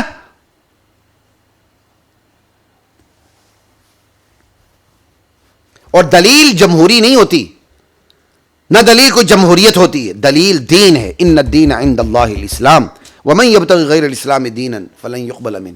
اسی طرح دلیل جماعت اسلامی نہیں ہوتی، اسلامی ہوتی ہے بس۔ دلیل خلیق الرحمان نہیں ہے، رحمان ہے۔ لا الہ الا اللہ۔ اب جو بھی اس کو عالم اسلام کی جنگ ثابت کرے گا امریکہ اسرائیل کی ایران کے ساتھ، تو وہ اپنے دلیل دے، پہلے عالم اسلام ثابت کرے اور پھر ایرانی رجیم کے عقائد کو اسلامی ثابت کرے۔ اگر اس کا جگر گردہ ہے تو یہ کام کر لے۔ جناب یہ صرف اور صرف، اگلی بات کی طرف چلتے ہیں، یہ صرف مفادات کا ٹکراؤ ہے، وقتی ٹکراؤ ہے بس۔ امریکہ اور اسرائیل جو ایران پر حملہ آور ہیں، پتہ نہیں ان کی کیا کیا اندر کی نیتیں ہیں۔ میں آج بھی کہتا ہوں بہانہ ایران ہے، نشانہ پاکستان ہے۔ میں آج بھی یہی کہتا ہوں، بہانہ ایران ہے، نشانہ پاکستان ہے۔ ٹھیک، یہ مفادات کا وقتی ٹکراؤ ہوتا ہے جو اللہ تعالیٰ اہل کفر کے درمیان بھی ڈال دیتا ہے۔ وَكَذَلِكَ نُوَلِّي بَعْضَ الظَّالِمِينَ بَعْضًا بِمَا كَانُوا يَكْسِبُونَ۔ اللہ ظالم کو ظالم پر مسلط کر دیتے ہیں۔ جب ظالم پر مسلط ہو جائے تو اہل ایمان اس پر الحمدللہ کہتے ہیں۔ ایک کا نقصان ہو تو الحمدللہ کہتے ہیں، دونوں کا نقصان ہو تو الحمدللہ ثم الحمدللہ کہتے ہیں۔ یہ ہمارے بڑوں کی کتابوں میں یہ چیزیں موجود ہیں۔ اسی طرح وَلَا تَرْكَنُوا إِلَى الَّذِينَ ظَلَمُوا فَتَمَسَّكُمُ النَّارُ۔ ظالم کی طرف جھکاؤ نہ رکھنا ورنہ آگ تمہیں پکڑ لے گی، آگ تمہیں چھو لے گی، چمٹ جائے گی، دبوچ لے گی تمہیں۔ امریکہ اور اسرائیل اور ایران کے لڑائی میں تینوں ظالم ہیں، اور بڑا ظالم ایران ہے، کیونکہ اس کے اندر اس کا نظریہ بھی غلط، نظریے کو مسلط کرنا بھی غلط، پھر اوپر سے منافقت کہ یہ اسلام ہے۔ اور امریکہ اسرائیل کے اندر دو بیماری ہیں، نظریہ بھی غلط، نظریے کو مسلط کرنا غلط، لیکن وہ اپنے نظریے کو اسلام نہیں کہتا، یہ اپنے نظریے کو اسلام بھی کہتا ہے، اور اصل اسلام کو یہ منافقت کہہ رہا ہے۔ لا الہ الا اللہ۔ تو ان کا آپس میں اگر کوئی لڑائی ہوئی آپس میں آقا اور غلام کی، دوستوں کی، تو بھئی یہ مفادات کا وقتی ٹکراؤ ہے۔ کیا مفاد ہیں؟ ہمیں ایک بھی مفاد کا پتہ نہ چلے، کوئی فرق نہیں پڑتا۔ ہم اللہ کے حکم پر، اللہ کی قرآن کی آیت پر اعتماد ہے۔ اللہ نے ظالم کو ظالم پر مسلط کر دیا ہے، ہم انجوائے کر رہے ہیں، ہم اس ظالم اور ظالم کے لڑائی میں صرف لڑائی کے ساتھ ہیں بس، اور کسی کے ساتھ نہیں ہیں۔ ہم تو کہتے ہیں ایران خوب نقصان کریں امریکہ اور اسرائیل کا، ہمیں خوشی ہے۔ ہم تو کہتے ہیں امریکہ اور اسرائیل ایران کا خوب نقصان کریں، اس طرح ہی ہم شامی مسلمانوں کا بدلہ نہ لے سکے، ہم گلگت بلتستان سے لے کر بلوچستان تک پراکسی وار کا بدلہ نہ لے سکے۔ امریکہ اور اسرائیل کے ذریعے اللہ تعالی ہمارا بدلہ لیتا ہے، ہم بغیرتوں کا، ہم کمزور لوگوں کا، ہم ضعیف اور نادان لوگوں کا، تو اچھی بات ہے نا۔ ہم تو اس لڑائی میں لڑائی کے ساتھ ہیں، البتہ افغانستان اور پاکستان کی لڑائی میں ہم صلح کے ساتھ ہیں۔ ہم پاکستان کے حق میں بھی دعا کرتے ہیں، افغانی بھائیوں کے حق میں بھی دعا کرتے ہیں، یہ دعا کرتے ہیں اللہ تعالیٰ ان کے درمیان دونوں کی کمزوریوں کو دور فرما کے دونوں کو بھائی بھائی کر دے۔ انما المؤمنون اخوہ، سگے بھائیوں میں لڑائی کہا ہے کہ یہ تو بھائی ہیں، اگر لڑائی ہو جائے ان کے اندر صلح کرا دیا کرو۔ لا الہ الا اللہ واللہ اکبر۔ اگلی بات کی طرف چلتے ہیں جو میں نے پہلے بھی آپ سے وعدہ کیا تھا کہ میں ہلکی سی گفتگو کروں گا، موجودہ منافقین اور دور نبوت کی منافقین میں فرق۔ ہمارے بعض دانشور آ کے دبے دبے لفظوں میں موجودہ منافقین کے ساتھ نرم برتاؤ کا مشورہ دیتے ہیں اور دلیل دیتے ہیں مدینہ کے منافقین کا کہ منافقین مدینہ کے ساتھ اللہ کے نبی نے نرمی برتی تھی۔ یہ بھی غلط ہے، معلومات اور علم کی کمی ہے۔ نرمی برتی تھی ایک حد تک، اس کے بعد وہ نرمیاں پھر ختم ہوتی چلی گئی تھیں، یہ موقع نہیں بات کرنے کا۔ لیکن یہاں سے میں آپ کو اتنی بات ثابت کر رہا ہوں، موجودہ دور کے دشمنان صحابہ، منافقین، زندقین، مرتدین کو قیاس کرنا دور نبوت کے منافقین کے ساتھ، یہ قیاس مع الفارق ہے، قیاس نہیں کیا جا سکتا۔ کیوں؟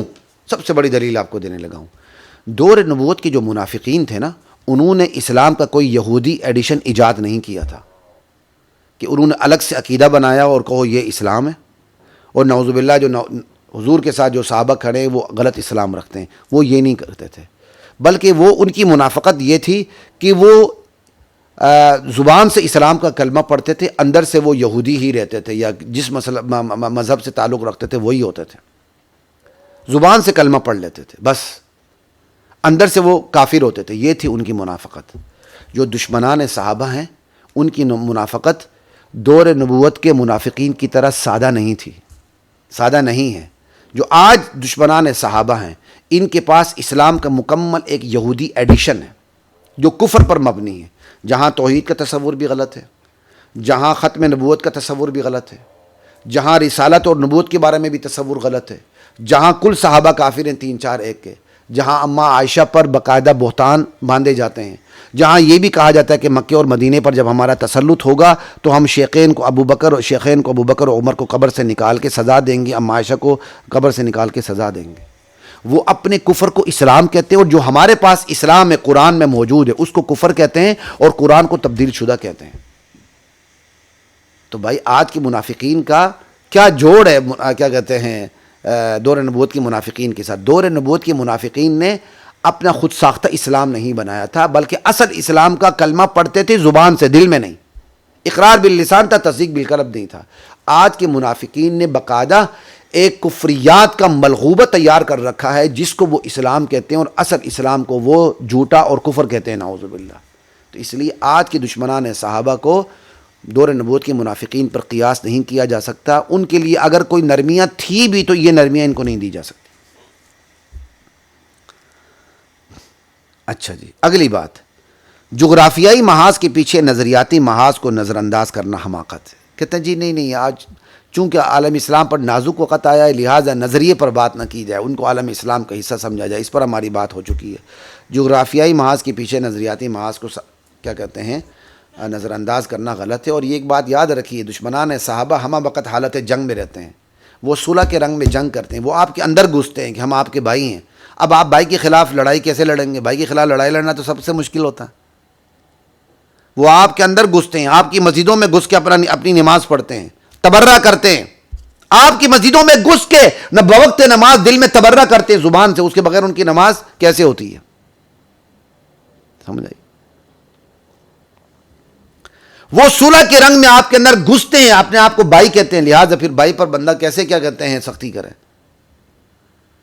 وہ صلح کے رنگ میں جنگ کرتے ہیں، اور جب وہ آپ پر مسلط ہو جاتے ہیں تو پھر شام کے مسلمانوں کی طرف پھر آپ کا تیا پانچا کر دیتے ہیں۔ یہ ہے جناب، اس لیے جغرافیائی محاذ کے پیچھے نظریاتی محاذ کی قربانی نہیں دی جا سکتی۔ اور ان کے بڑے مولویوں میں جو آپ کو اختلاف نظر آتا ہے، فرق نظر آتا ہے، کہتے جی فلاں نرم ہے فلاں گرم ہے، نہیں، کوئی نرم گرم نہیں ہے۔ ایک تکیے کی چادر پھاڑتا ہے، دوسرے نے پوری تکیے کی چادر سر سے لے کر پاؤں تک اوڑھی ہوئی ہے، بس یہ فرق ہوتا ہے، اور کچھ بھی فرق نہیں ہے۔ پھر کہتے ہیں جی کیا کہ ایران نے فلسطین کی مدد کی، انا للہ و انا الیہ راجعون۔ ارے بھائی، طاغوتی قوت اگر مدد بھی کرے تو کیا سمجھتے ہیں مفت میں کرے گی؟ کیا وہ اپنے نظریات کو انجیکٹ نہیں کرے گی؟ یہ دشمنان صحابہ رجیم نے عراق میں نظریات انجیکٹ کیے، ایران کے اندر کیے، عراق کے اندر کیے، شام کے اندر کیے، لبنان کے اندر کیے، پاکستان کے اندر کیے، پاکستان کے چنگڑوں کی انہوں نے قومیں تبدیل کر دیں. ٹھیک ہے، تو اگر یہ فلسطین چلے مان لیتے ہیں علی سبیل تسلیم انہوں نے فلسطین کی کسی صورت مدد بھی کی، تو کیا اس کے پیچھے اپنے مکروہ شیطانی مقاصد اور عزائم نہیں ہوں گے؟ میں آپ کو کہتا ہوں، میرا تجزیہ یہ ہے کہ اس وقت جو دشمنان صحابہ ہے وہ جو ہمارا سابقہ قبلہ ہے، قبلہ اول میں نہیں کہتا ہوں، قبلہ اول تو بیت اللہ ہے، سابقہ قبلہ بیت المقدس، اس پر قبضہ کرنا چاہتے ہیں. کیوں؟ جب بیت المقدس پر دشمنان صحابہ کا غلبہ ہوگا تو یہ پوری دنیا کو باور کروا سکیں گے، دیکھو اصل مسلمان ہم ہیں، بہادر مسلمان ہم ہیں، اصل مسلمان ہم ہیں، ہمارے پاس جو ہے وہ اسلام ہے.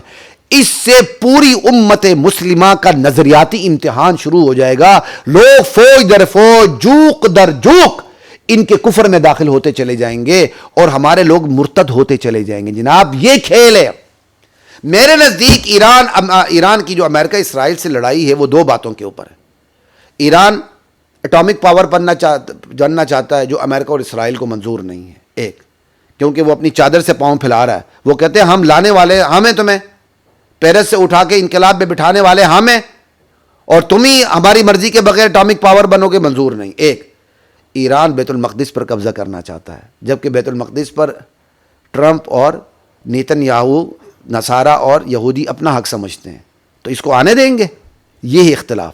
اور یہ بیت المقدس پر قبضہ کر کے عالم اسلام کے مسلمانوں کا ایمان خطرے میں ڈالنا چاہتے ہیں دشمنان صحابہ. میرے نزدیک کل یہی دو اختلافات ہیں اور کوئی نہیں. اور اگر یہ کیا کہتے ہیں مزید بھی ہوں تو ہمیں اختلاف کا پتہ نہ بھی چلے تو کوئی فرق نہیں پڑتا، مفادات کا وقتی ٹکراؤ ہے بس. سمجھ آئی؟ تو اس لیے یہ کہنا کہ ایران نے فلسطین کی مدد کی اور چینل پہ آ کے یہ اس طرح بھونگیاں مارنا، اس سے آپ دشمنان صحابہ ہی کی مدد کر رہے ہیں اور کسی کی مدد نہیں کر رہے. اللہ اکبر. یہ مدد کوئی نیک مقاصد کے لیے نہیں ہے. ایسی مدد سے مدد ہونی ہی نہیں چاہیے سرے سے. کیا آپ نے حماس کی قیادت کو نہیں دیکھا کہ وہ ایرانی رجیم سے کتنی متاثر ہے؟ کتنے غلط اثرات اس کے اوپر پڑ رہے ہیں. آپ نے سلمان ہانیہ کو نہیں دیکھا کہ اس نے سب سے پہلے دورہ ہی کیا کہتے ہیں ایران کا کیا. آپ نے بیچارے مرسی کو نہیں دیکھا، مصر کا اخوانی، اس نے اقتدار سنبھالتے ہی سب سے پہلے عالم اسلام میں دورہ ہی اس نے ایران کا کیا، پھر مروانے والے بھی وہ بیچارے مرسی کو. یہ حمایت کر کے اپنے مقاصد حاصل کرتا ہے. تو ایران کی حمایت اگر کسی درجے میں فلسطین کے لیے بھی ہے تو وہ ہمارے حق میں نہیں جاتی جناب، ہماری مخالفت میں جاتی ہے. خواہ مخواہ پان شان کھا کے یا نسوار کھا کے ایسے بیانات دینے سے ہمارے بعض مولویوں کو گریز کرنا چاہیے، ایسا نہیں کرنا چاہیے. اچھا جی، اللہ اکبر. اور کہتے جی آپ ایران سے ذاتی بغض رکھتے ہیں. الحمدللہ یہ ذاتی بغض کے پیچھے ایمانی بغض ہے. ہم اصل میں ایمانی بغض رکھتے ہیں. الحب للہ والبغض للہ، الحب فی اللہ والبغض فی اللہ. من احب للہ وابغض للہ واعطى للہ ومنع للہ فقد استکمل الایمان. ہمارے پیارے نبی صلی اللہ علیہ وسلم کی حدیث ہے، فرمان عالی شان ہے، ذی شان ہے کہ جس نے اللہ کے لیے محبت رکھی، اللہ کے لیے دشمنی رکھی، اللہ کے لیے کسی کو دیا، اللہ کے لیے کسی سے روکا، اس نے اپنے ایمان کو مکمل کر لیا. لا الہ الا اللہ. تو ہمیں ایران دشمنان صحابہ رجیم سے بغض اور عناد ہے ایمان کی بنیاد پر. اور یہ ایمان کی بنیاد اور بغض، ایمان کی بنیاد پر جو ہمیں بغض ہے، یہ بغض ہماری ذات کے رگ رگ، ریشے ریشے، خون کے ذرے ذرے میں اترا ہوا ہے. الحمدللہ ثم الحمدللہ ثم الحمدللہ علی ذلک. کہتے ہیں ذاتی بغض، خدا کا خوف کرے، بازاری زبان استعمال نہ کیا کرے مولوی اور مفتی بن کے. سمجھ آئی؟ ہم بہت رعایت کرتے ہیں بہت سے وجوہات سے، لیکن اس طرح بازاری زبان پان منہ میں رکھے یا نسوار منہ میں رکھے یا پان اور نسوار کے بغیر ایسی باتیں نہ کیا کریں. ہمارا دل چھلنی ہوتا ہے اس سے. آپ ہمارے بھائی ہیں، ایسا نہ کیا کریں. تو خواتین و حضرات، ہماری نشریات اب اختتامی مرحلے کی طرف جا رہی ہیں. تو میں علاج اختصار کے ساتھ یہی بتاتا ہوں، خدا کے لیے علماء سے کہتا ہوں، قد تبین الرشد من الغی. قرآن نے جس طرح ہدایت اور ضلالت کو الگ کیا، حق و باطل کو، بالکل اسی طرح قرآن نے جس طرح الگ کیا حق و باطل کو، کالے اور سفید سے بھی زیادہ الگ تھلگ ہیں، اسی طرح لوگوں کے سامنے واضح کریں. اللہ آپ کو دین میں بھی سرخرو کرے گا کہ دنیا میں بھی کرے گا. اللہ آپ کو مالی آسودگی بھی دے گا انشاءاللہ، پرواہ نہ کریں. اس سے پیچھے نہ ہٹیں. کوئی پیر 10 مریدوں کو رکھ کر اللہ اللہ پہ لگاتا ہے، یہ نہیں سمجھاتا تو وہ صرف اپنا حلقہ بنا رہا ہے، وہ اسلام کے ساتھ نہیں جوڑ رہا لوگوں کو. الولا والبرا جو میں نے ابھی حدیث پڑھی، الولا والبرا قرآن کا عقیدہ ہے. میں نے ایک مفتی کو دیکھا، شاید سنا، الولا والبرا پر بھی پھپتیاں کس رہا تھا. مفتی تجھے شرم آنی چاہیے. الولا والبرا کا عقیدہ تو اسلام کا عقیدہ ہے. اللہ سے محبت رکھنی، اللہ کے لیے کسی سے محبت رکھنا الولا ہے. اللہ کے لیے کسی سے بغض و اراد رکھنا البرا ہے. اور یہ قرآن سے ثابت ہے. لا الہ الا اللہ. آپ ان پہ اعتماد کرتے ہیں جو اپنے عقیدے کو چھپاتے ہیں، جھوٹ بولتے ہیں. کہتے نہیں جی ہمیں تو آج آ کے پتہ چلا کہ یہ لوگ بھی صحابہ کو مانتے ہیں، دیکھو جی یہ صحابہ کو مانتے ہیں، ہم عائشہ پر پھپتیاں نہیں کستے ہیں. تو ان کو کہیں جناب مفتی صاحب، مولانا صاحب، جن کے بارے میں بڑا آپ کو حسن ظن ہے نا کہ جی یہ صحابہ کے بارے میں ایسی باتیں نہیں کرتے، تو آپ ایسا کریں، ان کو کہیں کہ آپ کے بڑوں کی کتابوں میں جو صحابہ کے بارے میں لکھا ہوا ہے ان کتابوں کو لائیں، ان کتابوں کو آگ لگائیں، کتاب لکھنے والوں پر لعنت بھیجیں، ان سے برات کا اعلان کریں. یہ سارے کام کریں گے نہیں. وہ آپ کے سامنے تقیہ کرتے ہیں تو آپ ان کے تقیہ کے سامنے لیٹ جاتے ہیں.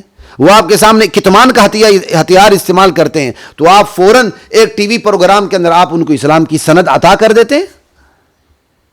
یا اسفا علیہ، خدا کی قسم بہت دل دکھتا ہے، بہت دل دکھتا ہے. ہمیں اعتراف ہے کہ ہم نظریاتی محاذ میں بہت پیچھے ہیں. ان کا بچہ پیدا ہوتے ہی مجلس پہ جا کر صحابہ کے خلاف تبرہ سنتا ہے، صحابہ کو جانی دشمن قرار دیتا ہے. وہ جتنا بڑا مرضی بڑا ہو جائے، چھوٹا ہو جائے، اس کے اندر صحابہ کا بغض، دشمنی کوٹ کوٹ کے بھری ہوتی ہے اور اس کو اپنے ایمان کا حصہ سمجھتا ہے. وہ کہتا ہے میں تبرہ کے بغیر مومن ہی نہیں ہوں. اور ہمارا یہ حشر ہے، ہمارے ہاں قحط الرجال ہے، نظریات کا بحران ہے. ہمارے ہاں وہ لوگ کم ہیں جو ان کے کفر کو بے پردہ، بے حجاب اور بے نقاب کرتے ہوئے کہیں هذه سبیلی ادعو الی اللہ علی بصیرۃ انا ومن اتبعنی. یہ ہے خالص اسلام. آؤ میں علی وجہ البصیرت پورے شرح صدر کے ساتھ تمہیں دعوت دے رہا ہوں، آ جاؤ. یہ ہمارے یہاں لوگ بہت کم ہیں. ہمارا یہی ہے کہ وضو استنجا کے مسائل بیان کر لو. زیادہ کوئی مولوی صاحب ترقی کر جائے تو اسلامک بینکنگ کے مسائل بیان کر دو.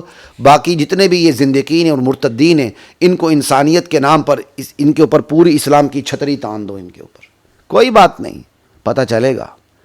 قیامت ویسے قائم نہیں ہونی ہے. ہم تو اول اللہ آپ کے لیے ہدایت کی دعا کرتے ہیں. نہیں تو آپ جن کے کفر پر آپ اپنی سفید چادر ڈالتے ہیں نا، اللہ آپ کو انہی کے ساتھ ان کا حشر کرے. آپ کا حشر پھر انہی کے ساتھ کرے اگر ہدایت مقدر میں نہیں آپ کی. لا الہ الا اللہ. اور آخری بات، پاک افغان جنگ اور پاک افغان جنگ اور جو ایران کی اس وقت جنگ، اس کے بارے میں بات کرنے لگا ہوں کہ ہمارا معتدل رویہ کتنا کمال کا ہے ہمارے علماء کا. افغانستان اور پاکستان کی جنگ جو سرحدی جنگ آپ کے سامنے، اس پر بات کرنے کی ضرورت نہیں. میں آپ کے سامنے جو بات کرنے لگا ہوں، دیکھیں یہ حقیقت ہے کہ افغانستان کے اندر جو طالبان ہیں وہ سب کے سب دیوبندی فکر سے تعلق رکھتے ہیں. ٹھیک ہے، یعنی مسلمان ہونے کے ساتھ ساتھ اپنے مزاج کے حوالے سے بھی علماء دیوبند سے ہی وہ تعلق رکھتے ہیں، علماء دیوبند ہی کے شاگرد ہیں. اس کے باوجود پاکستان ایران کی جنگ ہوتی ہے، جو سرحدی کارروائیاں ہیں، پاکستان نے ان پر بمبارمنٹ بھی کی اور ان کی طرف سے جو کچھ بھی ہوا، میں اب اس تفصیل میں نہیں پڑھتا. ٹھیک ہے، ہمارا رویہ کیا رہا؟ ہمارا رویہ ہمیشہ دعا کرا، یا اللہ ان دو بھائیوں میں اتحاد پیدا کر دے، یا اللہ اس لڑائی کو ختم فرما، یا اللہ ہم پہلے ہی بڑے مظلوم ہیں، یا اللہ ہم پہلے ہی طاغوتی قوتوں کے نشانے پر ہیں، یا اللہ ہم پہلے ہی دشمنان صحابہ کے نشانے پر ہیں. مولانا ہم اب آپس میں بھی لڑنا شروع ہو گئے. یا اللہ ہم میں اتحاد پیدا فرما، یا اللہ افغان مسلمانوں کی کمزوری دور فرما، یا اللہ پاکستان کے مسلمانوں کی کمزوری دور فرما. یا اللہ ہم سمجھتے ہیں یہ بھی دودھ کے دھلے نہیں ہیں، یا اللہ ہم یہ بھی سمجھتے ہیں وہ بھی دودھ کے دھلے نہیں ہیں. یا اللہ ہم یہ بھی سمجھتے ہیں کہ جو دہشت گردانہ کاروائیاں ہوتی ہیں وہ وہاں بہت سے لوگ وہاں موجود ہیں. یا اللہ ہم یہ بھی اعتراف کرتے ہیں ہمارے افغان بھائیوں پر پاکستان سے امریکہ بمباری کرتا رہا، یہ داغ، یہ صدمہ افغانی بھائی بھلا نہیں پاتے. یا اللہ پھر بھی ایمان تو ہمارے درمیان قدر مشترک ہے. یا اللہ ہماری غلطیوں کو بھی معاف فرما. یا اللہ اس رمضان میں ہمارے افغان بھائیوں کی بھی غلطیوں کو معاف فرما. یا اللہ ہمیں دوبارہ سے ایک کر دے. ہمارا رویہ پاک افغان جنگ کے بارے میں صلح کا ہے اور اللہ کی مدد کا ہے. بس ہمارا یہ رویہ. ہم نے پاک افغان جنگ میں پاکستان کو دھمکیاں نہیں دی، پاکستان کی افواج کو دھمکیاں نہیں دی. کیوں؟ ہم سمجھتے ہیں یہ پاکستان ہمارا ہے، یہ پاک افواج ہماری ہے، یہ ہمارے محافظ ہیں، یہ بری فوج ہے، یہ بحری فوج ہے، یہ ہوائی فوج ہے، یہ عالم اسلام کی فوج ہے، اس پر حملہ نہیں ہونا چاہیے. اسی طرح افغان مجاہدین ہیں، انہوں نے برطانیہ کو شکست دی، روس کو شکست دی، امریکہ کو شکست دی، 80-90 ممالک کو شکست دی، دنیا کے جدید ترین ہتھیاروں کو شکست دی. یا اللہ تعالیٰ وہ قربانی دینے والے لوگ ہیں، یا اللہ تعالیٰ ان کی بھی دلوں کی صفائی کر دے. یا اللہ ہمارے دلوں کو بھی صفائی کر دے، ہمیں دوبارہ یکجان کر دے کہ ہم دونوں مل کے طاغوتی قوتوں کا مقابلہ کریں. ہمارا یہ رویہ، ہم نے نہ افغانستان کو گالیاں دیں نہ پاکستان کے خلاف بات کی. ہم نے پاکستان کے خلاف بات کرنا اسلام کے خلاف بات کرنا سمجھا. یہ ہمارا رویہ ہے. اور اس کے مقابلے میں ایران پر امریکہ اور اسرائیل حملہ کرتے ہیں، اور ہمارا معاہدہ سعودیہ کے ساتھ دفاعی معاہدہ ہے، اور دفاعی معاہدے سے بڑھ کر ہمارا سعودیہ کے ساتھ، حرمین شریفین کے ساتھ ایمان کا، اخوت کا رشتہ ہے. ہم اس کے ساتھ کھڑے ہیں. ہم نے ایران کو خبردار کر دیا کہ اگر تم نے سعودیہ پر میلی آنکھ سے دیکھا تو ہم تمہاری آنکھ پھوڑ دیں گے. اس پر یہاں کا جو دشمنان طبقہ ہے اس نے پاکستان کے طاقتور اداروں کے خلاف زبان درازی کی، جس میں شہنشاہ نقوی بھی شامل ہے، جس میں جواد نقوی بھی شامل ہیں، یہ جس نے عمران خان نے جس کو اپوزیشن لیڈر بنایا ہوا ہے عباسی کیا ناصر عباس، یہ بھی شامل ہیں. یہ سارے لوگ پاکستان کی ریاست کے خلاف اپنی زبان کھول رہے ہیں، بکواس کر رہے ہیں. انہوں نے سکردو کے اندر ہماری فوجوں کو زندہ چلایا. خدا کی قسم میں اپنے فوجی اداروں کے صبر پر حیران ہوں.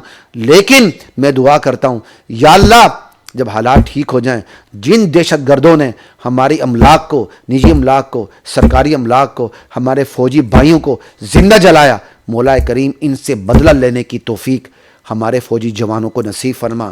اور میں دشمنان صحابہ کو اپنے اس چینل سے خبردار کرنا چاہتا ہوں، تم جو اس ملک میں بچے ہوئے ہو نا،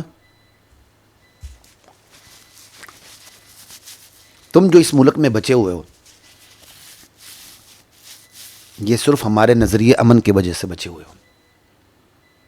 ایک، ہم اپنے نظریے امن کی وجہ سے تم پر ہاتھ نہیں اٹھاتے. ایک دوسرا، ہمارے طاقتور ادارے تم پر ہاتھ اٹھانے بھی نہیں دیتے. انہوں نے بڑا ایک بیلنس رکھا ہوا ہے، انہوں نے پوری ریاست کو لے کے چلنا ہے. وہ عالمی حالات کو دیکھ کے پوری ریاست کو ساتھ لے کے چلتے ہیں. اس وجہ سے تم بچے ہوئے ہو. اگر تمہارے کھوپڑی کے کسی غلیظ کھانے کے اندر، تمہاری غلیظ کھوپڑیوں میں جس میں گوبر بڑا ہوا ہے، جس میں صحابہ کے خلاف دشمنی کی سرانڈ آتی ہے اور صحابہ کے خلاف دشمنی کا گوبر بھرا ہوا ہے، تمہارے اس دماغ کے کسی کھاتے میں یہ ہے نا کہ تم ہمارے طاقتور اداروں کو کیا کہتے ہیں، دھمکی دے کے زیر کر لو گے، ان کو مرغوب کر لو گے، تو یہ تمہاری خام خیالی ہے. طاقتور ادارے تو بہت بڑی بات ہیں. صرف جانثاران صحابہ کو طاقتور ادارے اجازت دے دیں، خدا کی قسم صرف 24 گھنٹے کے اندر اس مملکت سے تمہارا صفایا ہو جائے گا. ہمارے طاقتور اداروں کو تمہارے خلاف ہتھیار اٹھانے کی ضرورت بھی نہیں ہوگی. صرف 24 گھنٹے کے اندر دشمنان صحابہ کا صفایا ہو جائے گا.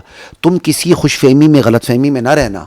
ہم اپنے نظریے امن کی وجہ سے جو اسلام نے ہمیں عطا کیا ہے، ہم اپنی حدود میں ہیں، اور طاقتور اداروں کی وجہ سے ہم اپنی حدود میں ہیں. لیکن کل کلا اگر تم نے پاکستان کے اندر رہتے ہوئے پاکستان سے بغاوت کی، پاکستان کے اندر رہتے ہوئے پاکستان سے غداری کی، پاکستان کے اندر رہتے ہوئے پاکستان کی فوج پر حملہ کیا، پاکستان کی املاک پر حملہ کیا، تو پھر خدا کی قسم 24 گھنٹے کے اندر تمہارا وہ صفایا ہوگا کہ ایسا صفایا اٹمبم بھی نہیں کر سکتا. یہ تمہارے لیے پیغام ہے جانثاران صحابہ کا. ہم اس ملک کی امن کو داؤ پہ نہیں لگانا چاہتے، ہم اس ملک میں ہتھیار اٹھانا نہیں چاہتے، اور ہم اس ملک میں عوام کا ہتھیار اٹھانا ریاست کے ہوتے ہوئے غلط سمجھتے ہیں. ہم سمجھتے ہیں یہ ریاستی ادارے طاقت کا نفاذ کریں، عوام طاقت کا نفاذ نہ کرے ورنہ بے امنی ہو جائے گی. ہم یہ سمجھتے ہیں. لیکن اگر تم میدان میں کود پڑے، اگر تم میدان میں کود پڑے، اور یہ تمہیں نصیب، یہ تم کبھی بھی نہیں کر سکو گے، لیکن پیغام دے رہا ہوں، جو تمہارے ہتھ کنڈے، تمہاری جو بکواس، تمہاری بےہودگی اور تمہارا فوج کو زندہ جلایا جانا، فوجی جوانوں کو، تو اس بنیاد پہ کہہ رہا ہوں کہ اگر تمہاری کوئی خام خیالی کسی میں موجود ہے نا، تو یہ دل سے نکال دو، دل سے نکال دو. تمہاری تو حالت یہ ہے کہ جہاں بھی تھوڑے بہت حالات خراب ہوتے ہیں تو ہم اپنے جھنڈوں کو اتار کے اپنے اندر رکھ لیتے ہو، گھروں کے اندر. آج بھی تمہاری حالت یہ ہے. تو تم اس مسلمان اکثریتی ملک میں اپنی بقا کیسے رکھ سکتے ہو؟ پاکستان سے غداری کرتے ہوئے، پاکستان سے بغاوت کرتے ہوئے، پاکستان کے ریاستی اور نجی املاک کو نقصان پہنچاتے ہوئے، پاکستان کے سرکاری اداروں پر، سکولوں پر حملہ کرتے ہوئے تم بچ کیسے سکتے ہو؟ اس لیے اپنی اوقات میں رہو، خود بھی امن سے رہو، ہمیں بھی امن سے رہنے دو. اور یہ طاقت کا جو نفاذ ہے وہ صرف طاقتور اداروں کی سبرد رکھو، جو ہمارے کیا کہتے ہیں سول بیوروکریسی ہے، ہماری ملٹری اسٹیبلشمنٹ ہے. یہ سارے کام ریاست چلانا ان کا کام ہے، وہ ہم سے بہتر جانتے ہیں. اس لیے ہم اس چینل سے اعلان کرتے ہیں کہ ہم اس پورے عالم اسلام کے قضیے میں ہم اپنی ریاست کے ساتھ کھڑے ہیں، اور ریاست الحمدللہ حرمین شریفین کے ساتھ کھڑی ہے. جب بھی کل کوئی موقع آیا تو پھر ہم حرمین شریفین کی حفاظت میں کسی کو بھی لپیٹنے میں دیر نہیں کریں گے انشاءاللہ. السلام علیکم ورحمۃ اللہ وبرکاتہ. وَلَقَدْ أَنزَلْنَا